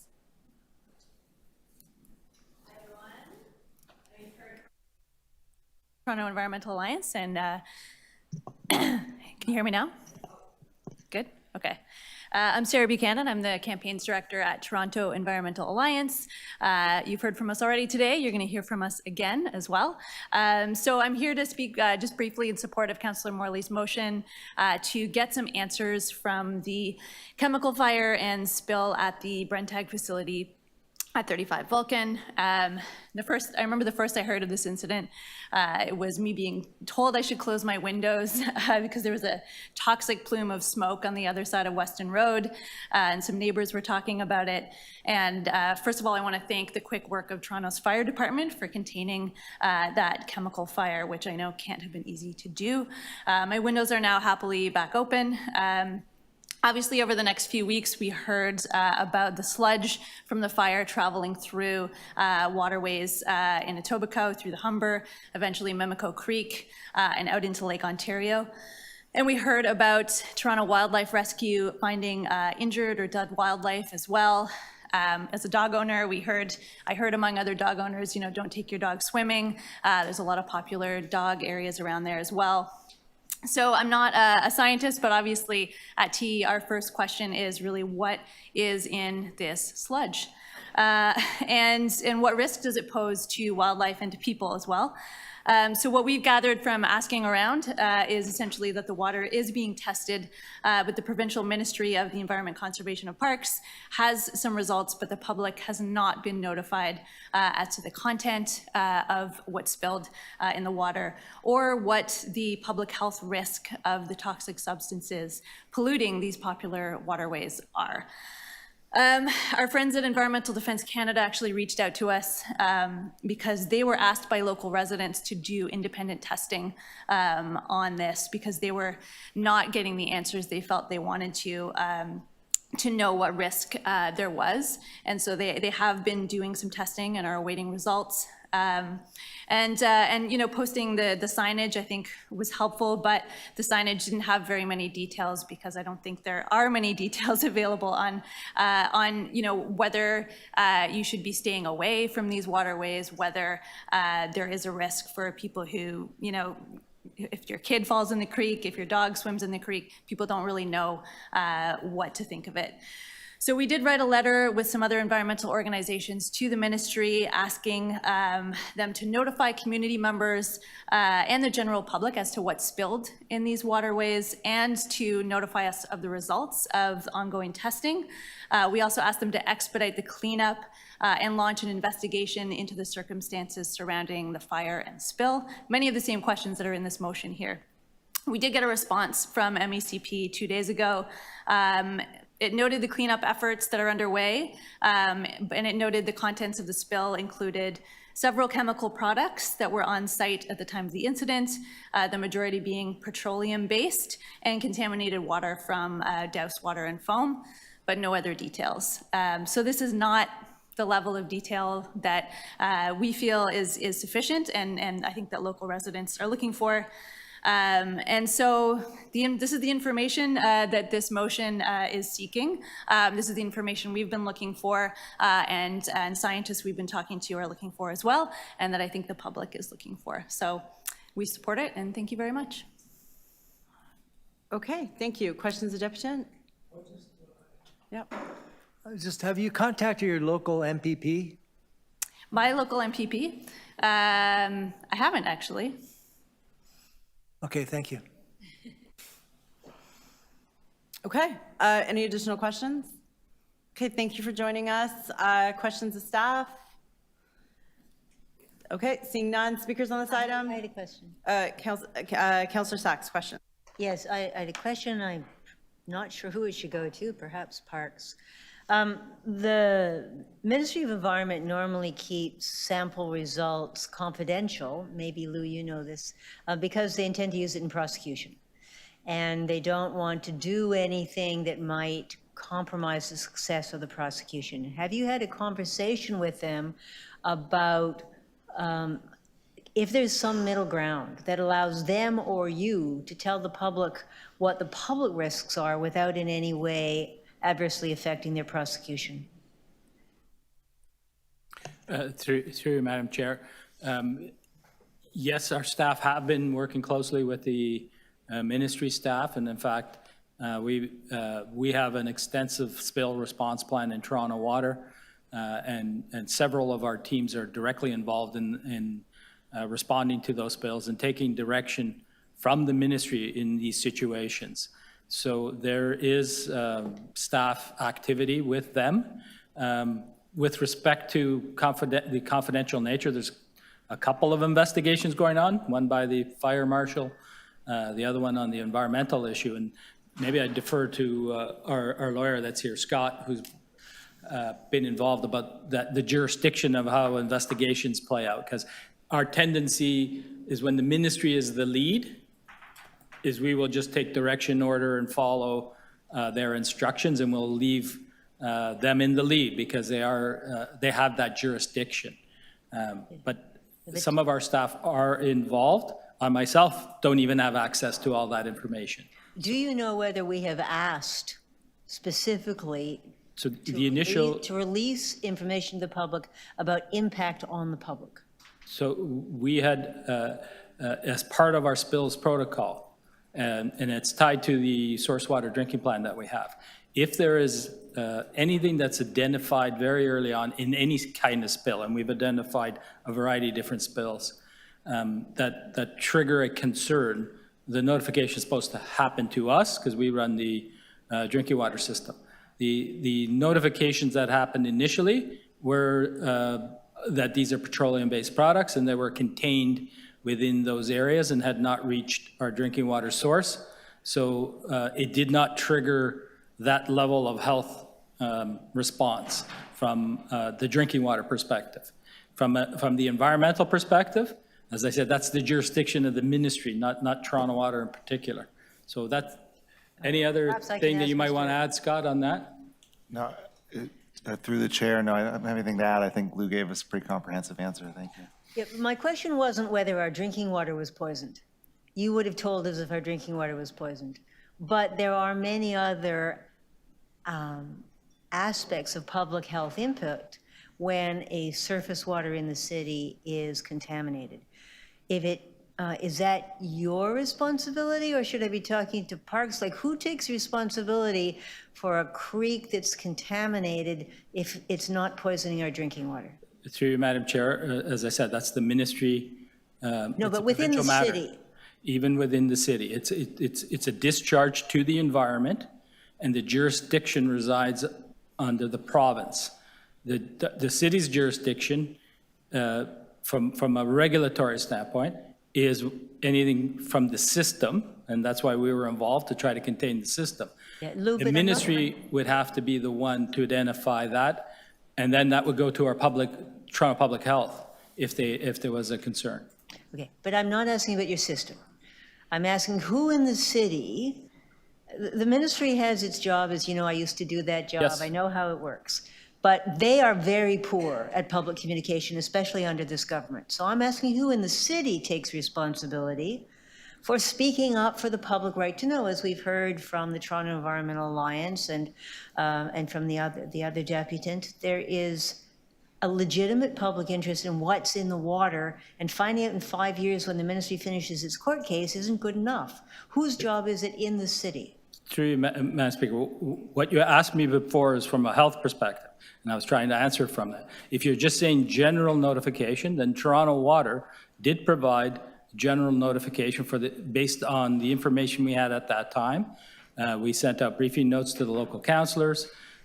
We were in direct contact. I know I was in direct contact with those councillors.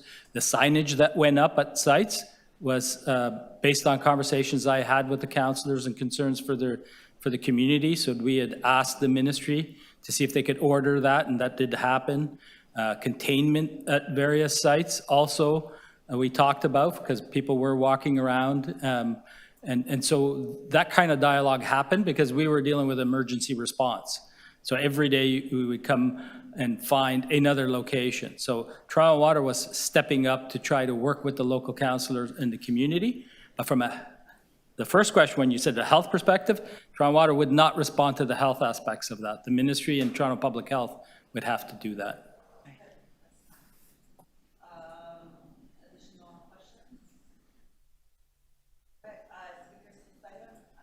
Mayor Morley?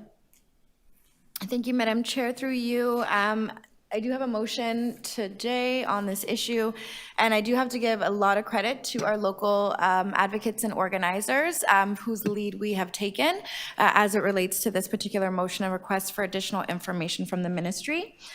So the motion makes 3 recommendations that we ask the Ministry of Environment, Conservation and Parks to notify the general public as to the results of the analysis on all samples collected since August 11th, including which tests are being conducted, and any... We dropped That's the okay. connection in the room. No. What's the actual word for it? The feed? The Wi-Fi? I don't know. The feed. The feed? Not connected to a meeting that's happening on WebEx, that's the problem. Oh, we dropped the WebEx, not Gotcha. the YouTube. No worries. You don't have to pause my time because I should still be able to get it in under. No worries.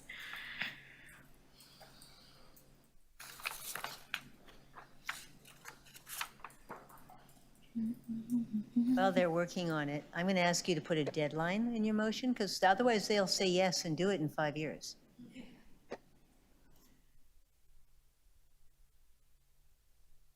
After the trial. So when was the spill? August. So they should absolutely have analyticals by the end of October. I mean, they might have them now. But there's a backlog at the lab, and I'm not right on top of how long the backlog is. But if you ask for it by November 1st, that's too long for people who want to know, can they let their dogs swim today? But maybe you could say as soon as they're within 1 week of being available and no later than.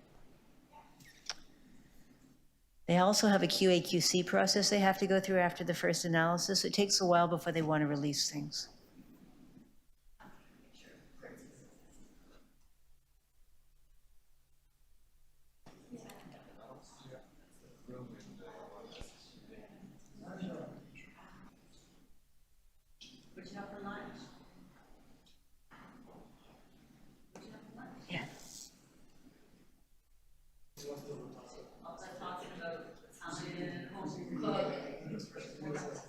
I did have eggplant for lunch.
Okay, we're going to start again. Deputy Mayor Morley. Thank you, Madam Chair. I was just mentioning the 3 recommendations within the motion, and thank you to my colleague, Councillor Sachs, for some specific recommendations to tighten up the motion and make it more clear on what it is we're looking for. So the 3 recommendations to the Ministry of Environment, Conservation and Parks is to notify the general public within a week of samples being available or no later than November 1st of the results of all water samples collected since August 11th, including which tests are being conducted, and any long-term impact or safety risks to waterways, animals, and or neighbors of the impacted sites. We further are looking to recommend that the ministry consult with the Office of the Fire Marshal, Toronto Fire Services, Toronto Water, and Toronto Public Health regarding the results of the Office of the Fire Marshal's investigation, once completed, to identify opportunities to mitigate similar events in future. Finally, we're looking to recommend that Council request the Office of the Fire Marshal to share with the general public the findings of their investigation into the cause, origin, and circumstances of the fire once that is completed. Should I say my little amble now, or should I wait till speak? Yeah, go for it. Okay, awesome, thank you. So as is mentioned, at the beginning of August on the 11th, a 6-alarm fire took place at Brente, Canada, actually in Ward 1. And so this is a multi-ward issue that's impacting multiple wards. And ending in mind, of course, we are the mouth out to the lake. The fire resulted in environmental impacts both on site and to our local waterways that we've heard about from the deputants and been experienced by local residents. I first want to thank all of those who have been involved in the response to this event, which has been many cross-jurisdiction departments and divisions, including the Ministry of the Environment and their office, the Office of the Fire Marshal, Brentag for retaining private firms and their costs at their cost to clean up and conduct the sampling. And of course, to many government bodies that contributed to the response, including Toronto Water, Toronto Fire, Toronto Public Health, Toronto Parks, Forestry and Recreation, Toronto and Region Conservation Authority, and of course, Environment and Climate Change Canada. Finally, I want to share a special thank you to the Toronto Wildlife Centre, a charitable wildlife rescue organization who have been tirelessly working to rescue animals impacted by the runoff. And I understand they continue to sort of foster and prepare some of the impacted animals to re-release into the wild when they are able. So today, the investigation into the fire has concluded and the cleanup is ongoing. We have an opportunity now to ensure residents have clarity on the impact of the fire and any long-term risks, as well as potentially reduce the risk of a similar event happening at a similar site in Toronto. So I want to just thank my colleagues for their support on this item. And of course, again, major thanks to all of the staff leads who have been involved.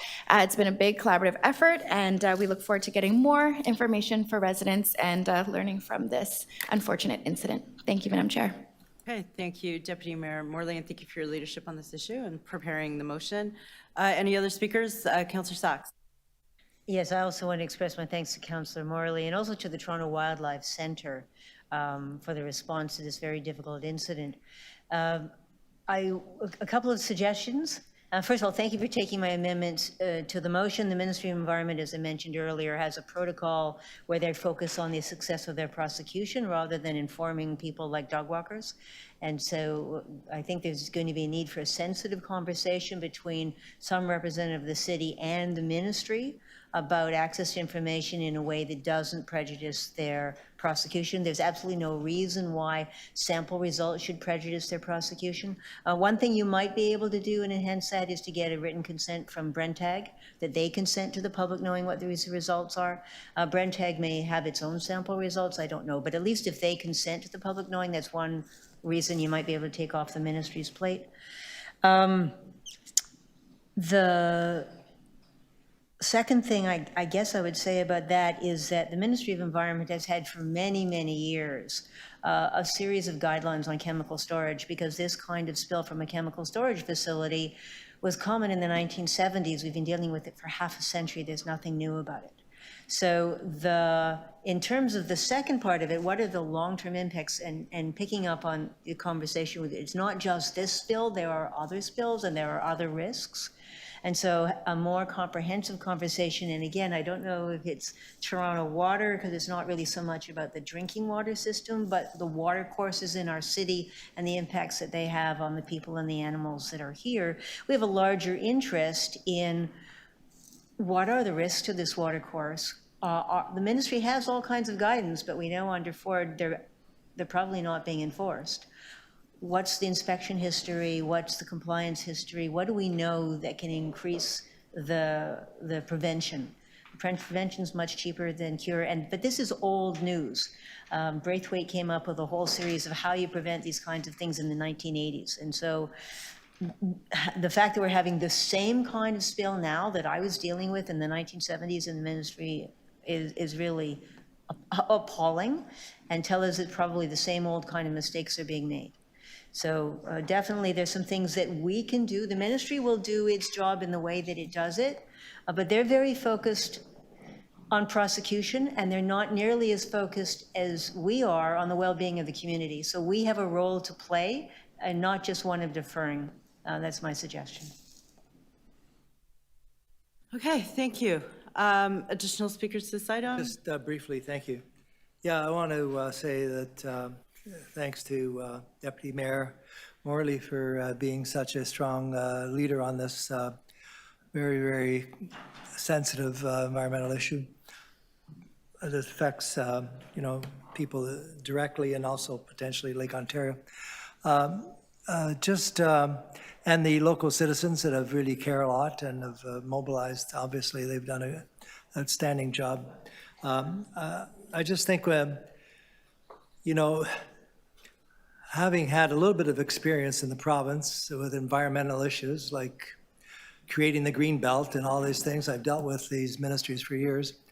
You have to get the local MPPs involved. If you want to get answers, if you contact them, they become the advocates, and they get on the phone to the minister and the bureaucrats, and they can push for you. So I think one of the things I would suggest that you contact all the MPPs in there and tell them to get these answers for you and be the liaison.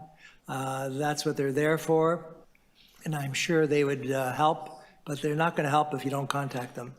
So that's my bit of free advice. Thank you. Okay, thank you. Any other speakers? Okay, we'll pull up your motion. Can you just make sure you're happy with this, Deputy Mayor Morley? Sorry. Can you just make sure you're happy with that? Yes, that looks great. Thank you. Okay.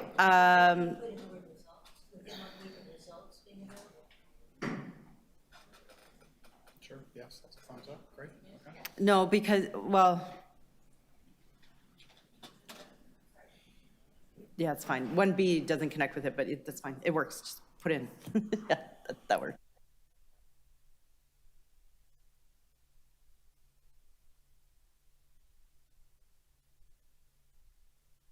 Great. All those in favor? All those opposed? It carries. Do you need to move the 2 and 3? Or it's the whole package that was there? That was just the amendment. Okay, item as amended. All those in favor? All those opposed? That carries. Okay, thank you. That brings us to our last item, i.e. 6.3, transition of blue bin recycling programs to extended producer responsibility. We have 3 deputants. I'll thank them in advance for waiting to the end. Ted Avelis is up first.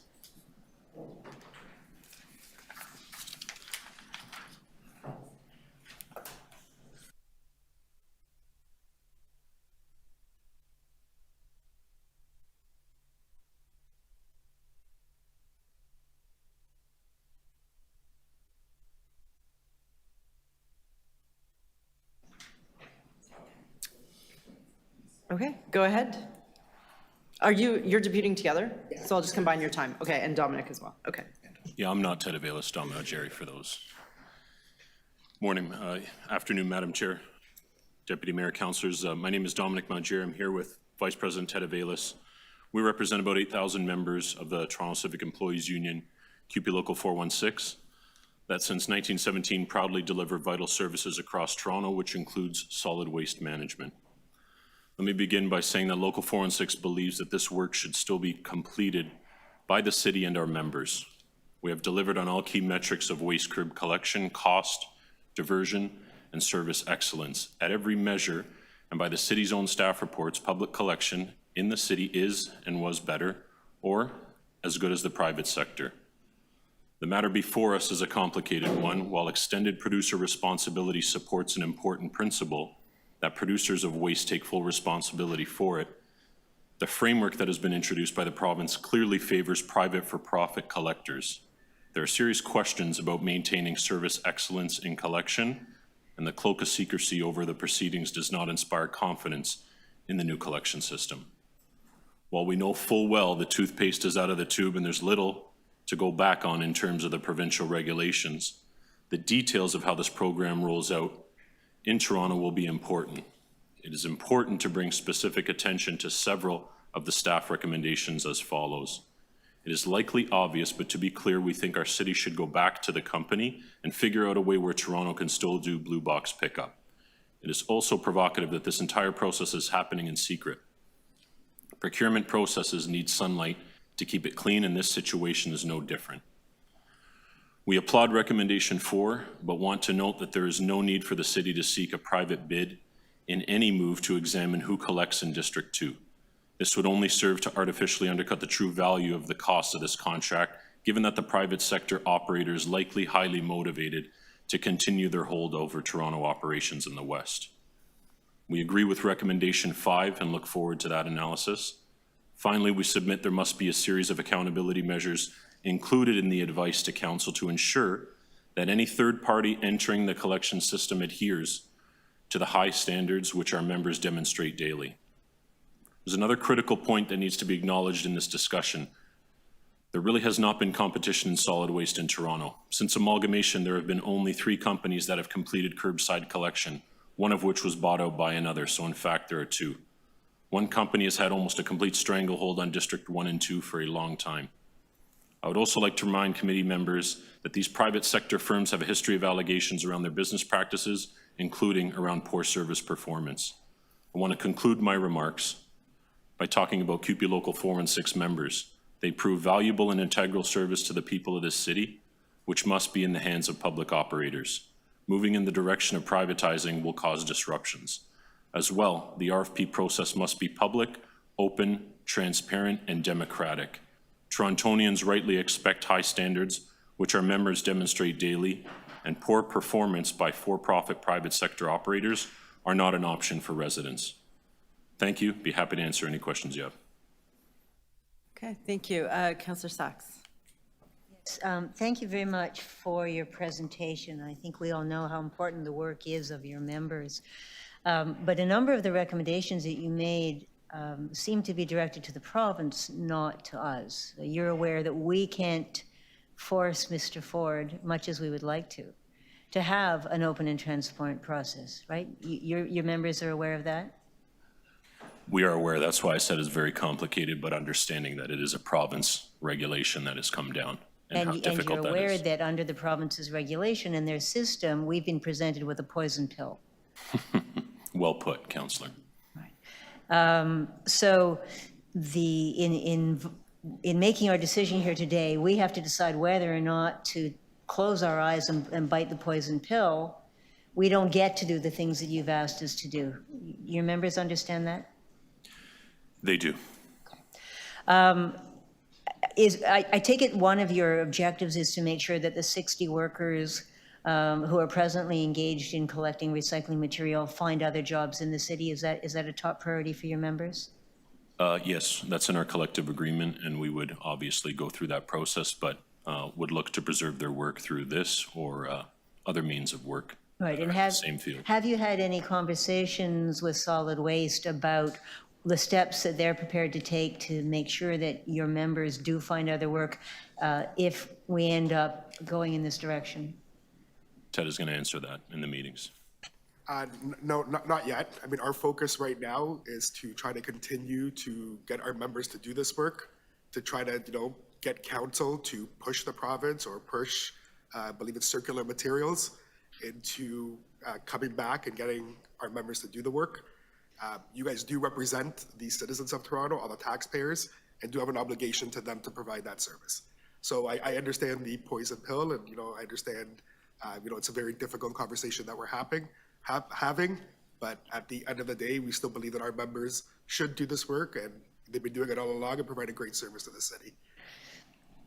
I don't think any of us disagree with you. Do you have any practical suggestions as to how we force the province to go in the direction you suggest? Yeah, listen, we could work collaboratively. One thing I would suggest is maybe making that RFP process public and push them to do that. But we don't have the right to do that. Well, we can lobby them, we can team up, we can do something, we can, not doing nothing is worse. So Fair enough. We believe that this is going in a negative direction. Right.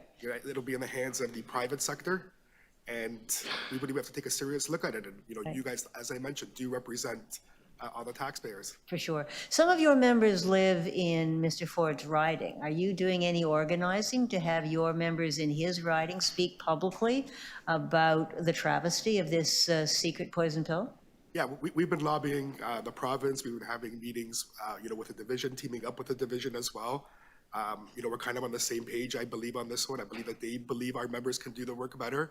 There are recommendations about, bringing D2 back in-house, and that can offset some of, where the members could go. But our focus would be to provide the service to the residents of Toronto.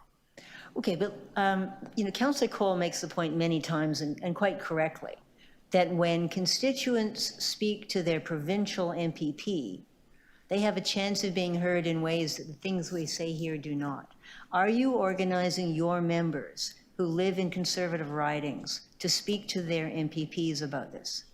Yeah, we are. We have a Blue Box campaign. We've gone to AMO. We've spoken there. We've spoken to many people there. So we have been organizing. We've gone to FCM. We've been bringing light to this issue. The louder your residents are to their MPPs, the better the chance of something changing. Absolutely. Okay, thank you. Deputy Mayor Cole. Yes, Councillor Sachs struck my familiar chord here. Thank you. Yeah, as I said, a little bit of experience at the province, 23 years. This is another example whereby a very important day-to-day issue that affects 3 million Torontonians is thrust upon us by the province in secret with poison pills and without any regard to the citizens of Toronto and the city's ability to basically deliver that service through workers. So it's just a familiar pattern, whether it's the sell-off of $8.3 billion of our best agricultural land in Canada in secret, whether it's this, just the planning changes they've made, Bill 23, which is what, I don't know how many billions of dollars that's costing us. And I think what Councillor Sachs is saying, and I think I think 416, you're doing your outreach. My advice is FCM is great, AMO is great, I don't want to say anything else. I'm not a fan of those two organizations. So I've said that before. What is most effective is for us as counselors, really, because you're doing what you can, is to get our residents to talk to their MPPs, not TikTok or Twitter stuff. Actually, God forbid, use the telephone. And even if they're not there, you leave a message because they record all the telephone calls. And the second thing is, God forbid, walk to the MPP's office and visit the office and talk to the staff. Be very polite. Say, listen, this blue box program where you're trying to privatize this important environmental service that Torontonians rely upon to keep our city clean is wrong, and you should look into it as my MPP. Because you can't blame the MPP if nobody contacts them, and the problem is you can't blame people either, because people are so busy, so preoccupied with their lives and running around and doing so much, they can't keep up with all the changes that are happening around them that affect them. But a simple visit that we as councillors can encourage our members to do would really help, I think, to really supplement what you're doing. And what you're doing is, you've got to do that. I'm not saying not to do it. But again, I think we as councillors should take more of a role of reminding people, and I know we always have a motion a day asking the province to do this, the feds to do this. They just put those in the blue box, basically. They never even look at them. So we've got to basically try and change the culture a bit in Toronto of people actually visiting, and the federal member goes the same way. As you know, right now the federal members are saying, oh, Toronto doesn't exist. You don't have a budget problem, so they won't even talk to us. And that's not the federal, we got 25 of each. So if you can imagine, if 100 people visited every MP or MPP in Toronto, we would get some results. But again, you ain't gonna do it by tweeting or TikToking. You've got to actually get on the phone and go to the office and say, hi, I'm a constituent. I'm worried about this. I just want to let you know. Could you please pass this on to your minister, pass it on to the Premier's office. So, but anyways, keep doing what you're doing. And we'll try and do what we can despite all the handcuffing they've done of us. But it's a cause worth fighting for. Thank you. A question, the question at the end was, isn't this a cause worth fighting for? See, it was a question.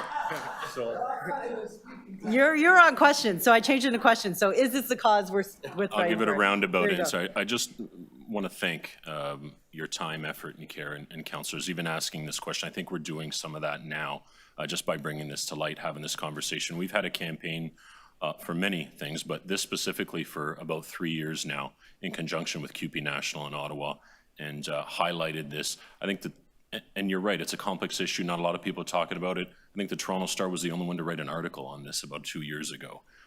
So I get the position you're in. I respect it. I appreciate your advice and time today. And yeah, we're going to do our best. We have firms talking to MPPs as well, but yeah, our members know, and it's a difficult one when they impose this on you to do this, but I appreciate your time today and listening, really do.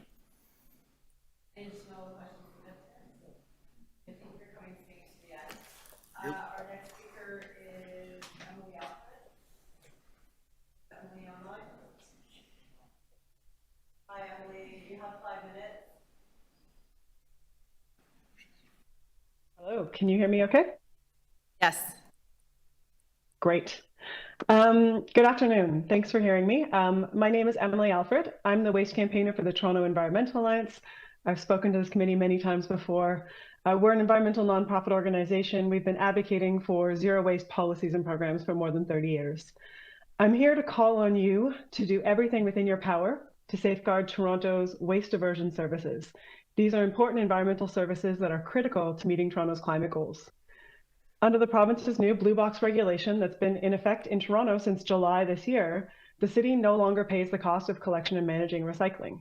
Instead, companies that design and market this packaging bear the responsibility for managing it. As the previous deputant said, This principle of holding producers responsible for the cost and management of the products they sell and put on the market is a good one.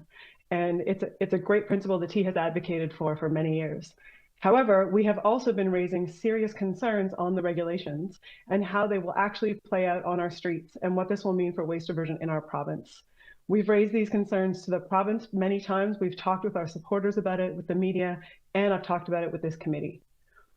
Since July, the city has retained local delivery of recycling collection by negotiating with the agency representing producers, the Circular Materials, to manage that recycling or to collect the recycling from 2023 to 2026 during the transition period. Retaining this control, we believe, has allowed the city to monitor the rollout of this new system and ensure a seamless experience for residents. We're very disappointed to see that the condition set by producers for collection post 2026 makes it unfeasible for the city to continue this important role. It's our view that the city retaining control of local recycling collection is in the best interest of the city, residents, and the environment.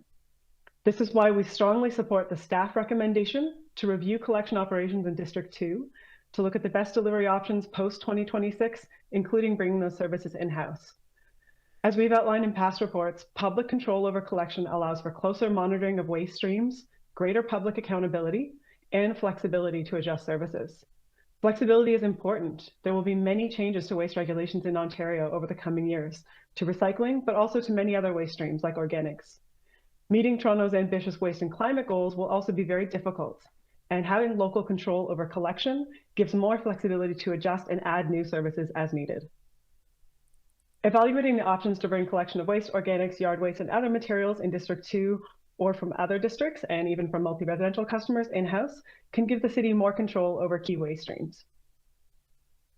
And as has been the topic and the focus of a lot of the conversation so far on this issue today, we urge council and city staff to continue to advocate to the province to address the flaws in the Blue Box and other producer responsibility regulations, and to provide assurance that there will be strict enforcement and transparent reporting by producers. T has really been raising this issue with our supporters. We've been pushing the province to listen, but we know that the province is hearing very loud and clear from producers, from the agencies representing producers, to weaken, to adjust the regulations to make it even easier and more economical for the producers of those materials, not really thinking about the environmental performance. We fear the result will be lower diversion rates, more garbage, more greenhouse gas emissions, and more costs for cities who will be the ones who are ultimately dealing with the waste that's left over when diversion rates drop. For example, batteries transitioned to this new producer-managed system a few years ago, and under their control, battery recycling rates have plummeted in Ontario from a high of 47% in 2019 to just 12% last year. That's what a producer-managed system looks like when there isn't transparent reporting and strong enforcement. We're concerned that the province is hearing too much from producers and needs to hear more strongly from municipalities and from residents across the province to push back and resist any calls to water those regulations down. We need them to hear that we need high regulations and really good enforcement to meet Ontario's waste diversion goals. Thank you. Thank you. Any questions of the deputant? Okay, seeing none, go to questions of staff. And again, with the caveat that some questions may need to be in camera. No questions, staff? Okay, I just have a couple questions.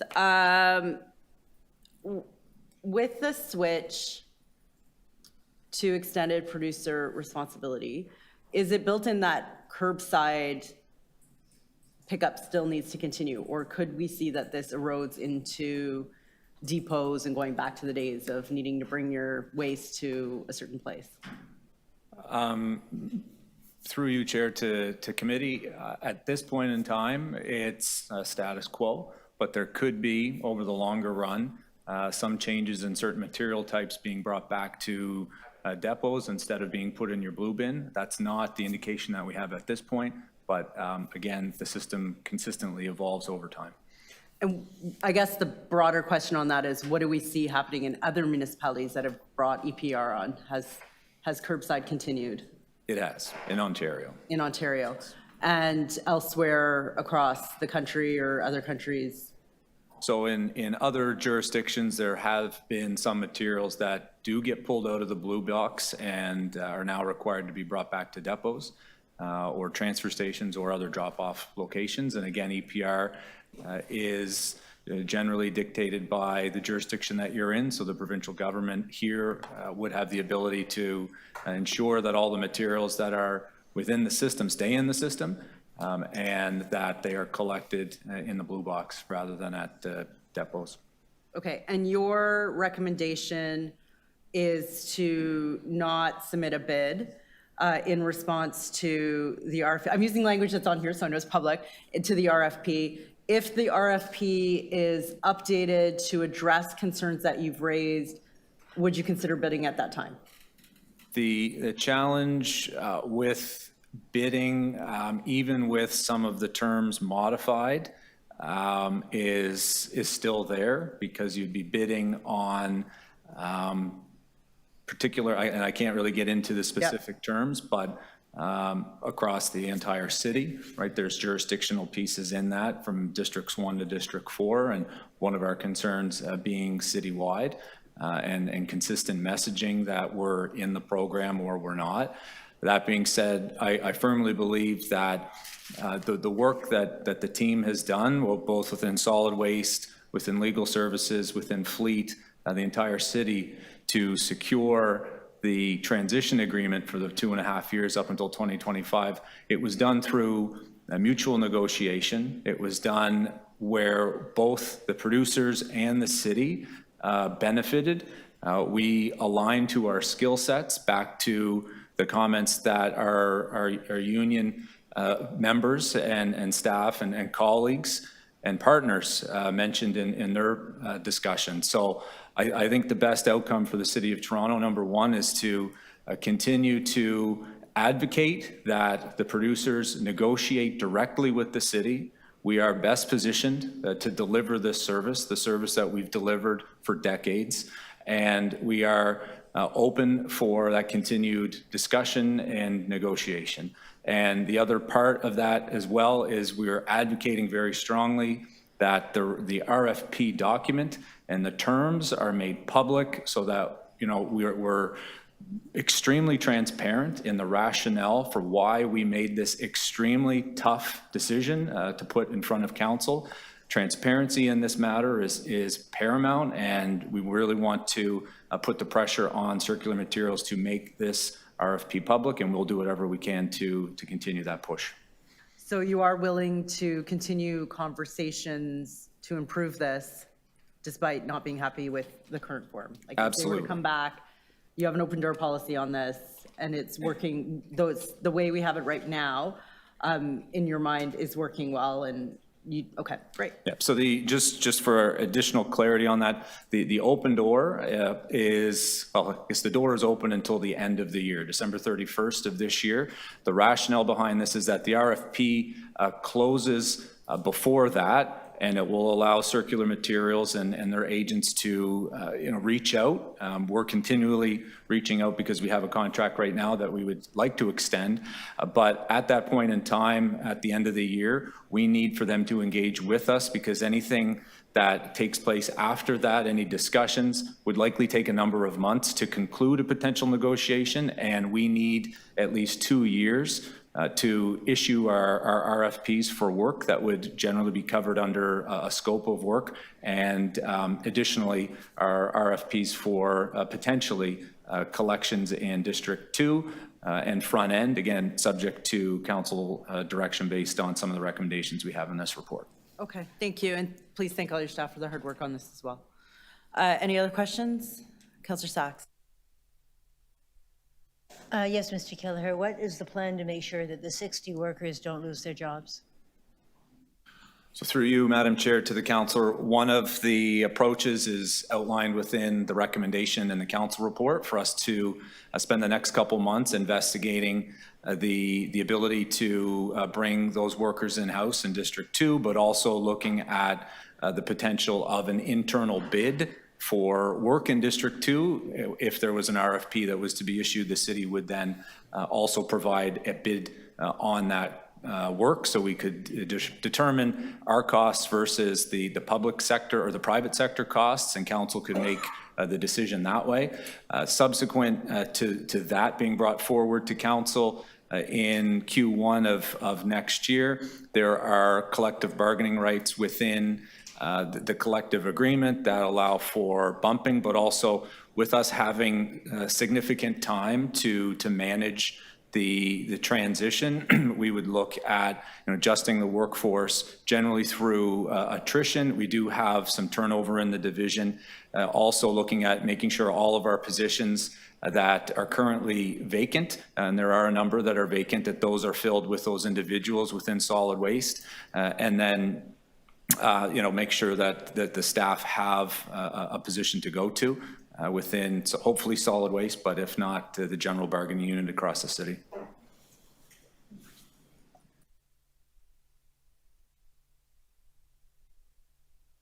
Okay, thank you. Speakers? Okay, I have some motions. I'll just say. Okay, go ahead. I just wanted to thank Solid Waste, Mr. Kelleher and others for the recommendation. I know how painful it is for the city to exit this after being some of the leaders in recycling. As some of you know, Blue Box was invented here in Ontario 40 years ago. People are very, very proud of it, very attached to it. There's an enormous emotional attachment to the Blue Box, greatly out of proportion to its actual environmental significance. And so this is really a big step backward for us. But I do want to say that I completely agree with staff's assessment that this is a poison pill that we should not bid. This is a completely foreseeable consequence of the way that the province has fixed the rules.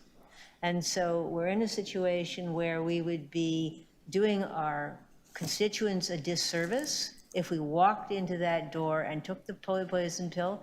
We've got a long history of the stewards being able to push municipalities around, line their own pockets with our money, and avoid the responsibility for the consequences. And I'm really glad we're not going to do it again. Okay, thank you. Any other speakers? Okay, I have a motion. So the first is just reiterating that, our staff are important to us, and I don't know that we need to give this direction. It sounds like the general manager has been clear that he's willing to collaborate with QP Local 416, but this just crystallizes that that's important to us on council as well, that they work together to address any staff impacts caused by continued implementation of Ontario Regulation 391-21 Blue Box. The second motion is for city staff to report back in the fourth quarter of 2025 on any known operational customer experience impacts that other municipalities are seeing through this transition into the new EPR system of the province. The third is really hitting on that, we have an open door, we want to talk about this, and so this is directing the general manager of solid waste to inform circular materials that the city has an interest and an ability to continue to provide a cost-effective, seamless, and high-quality blue box recycling collection service across the city of Toronto post-2025. And that, we're hopeful they'll enter into direct negotiations with us around that. And the fourth is that we want them to make this RFP public. And you've heard that from 416, you've heard that from city staff, you've heard that from councillors here as well, that this has to be an open and transparent process.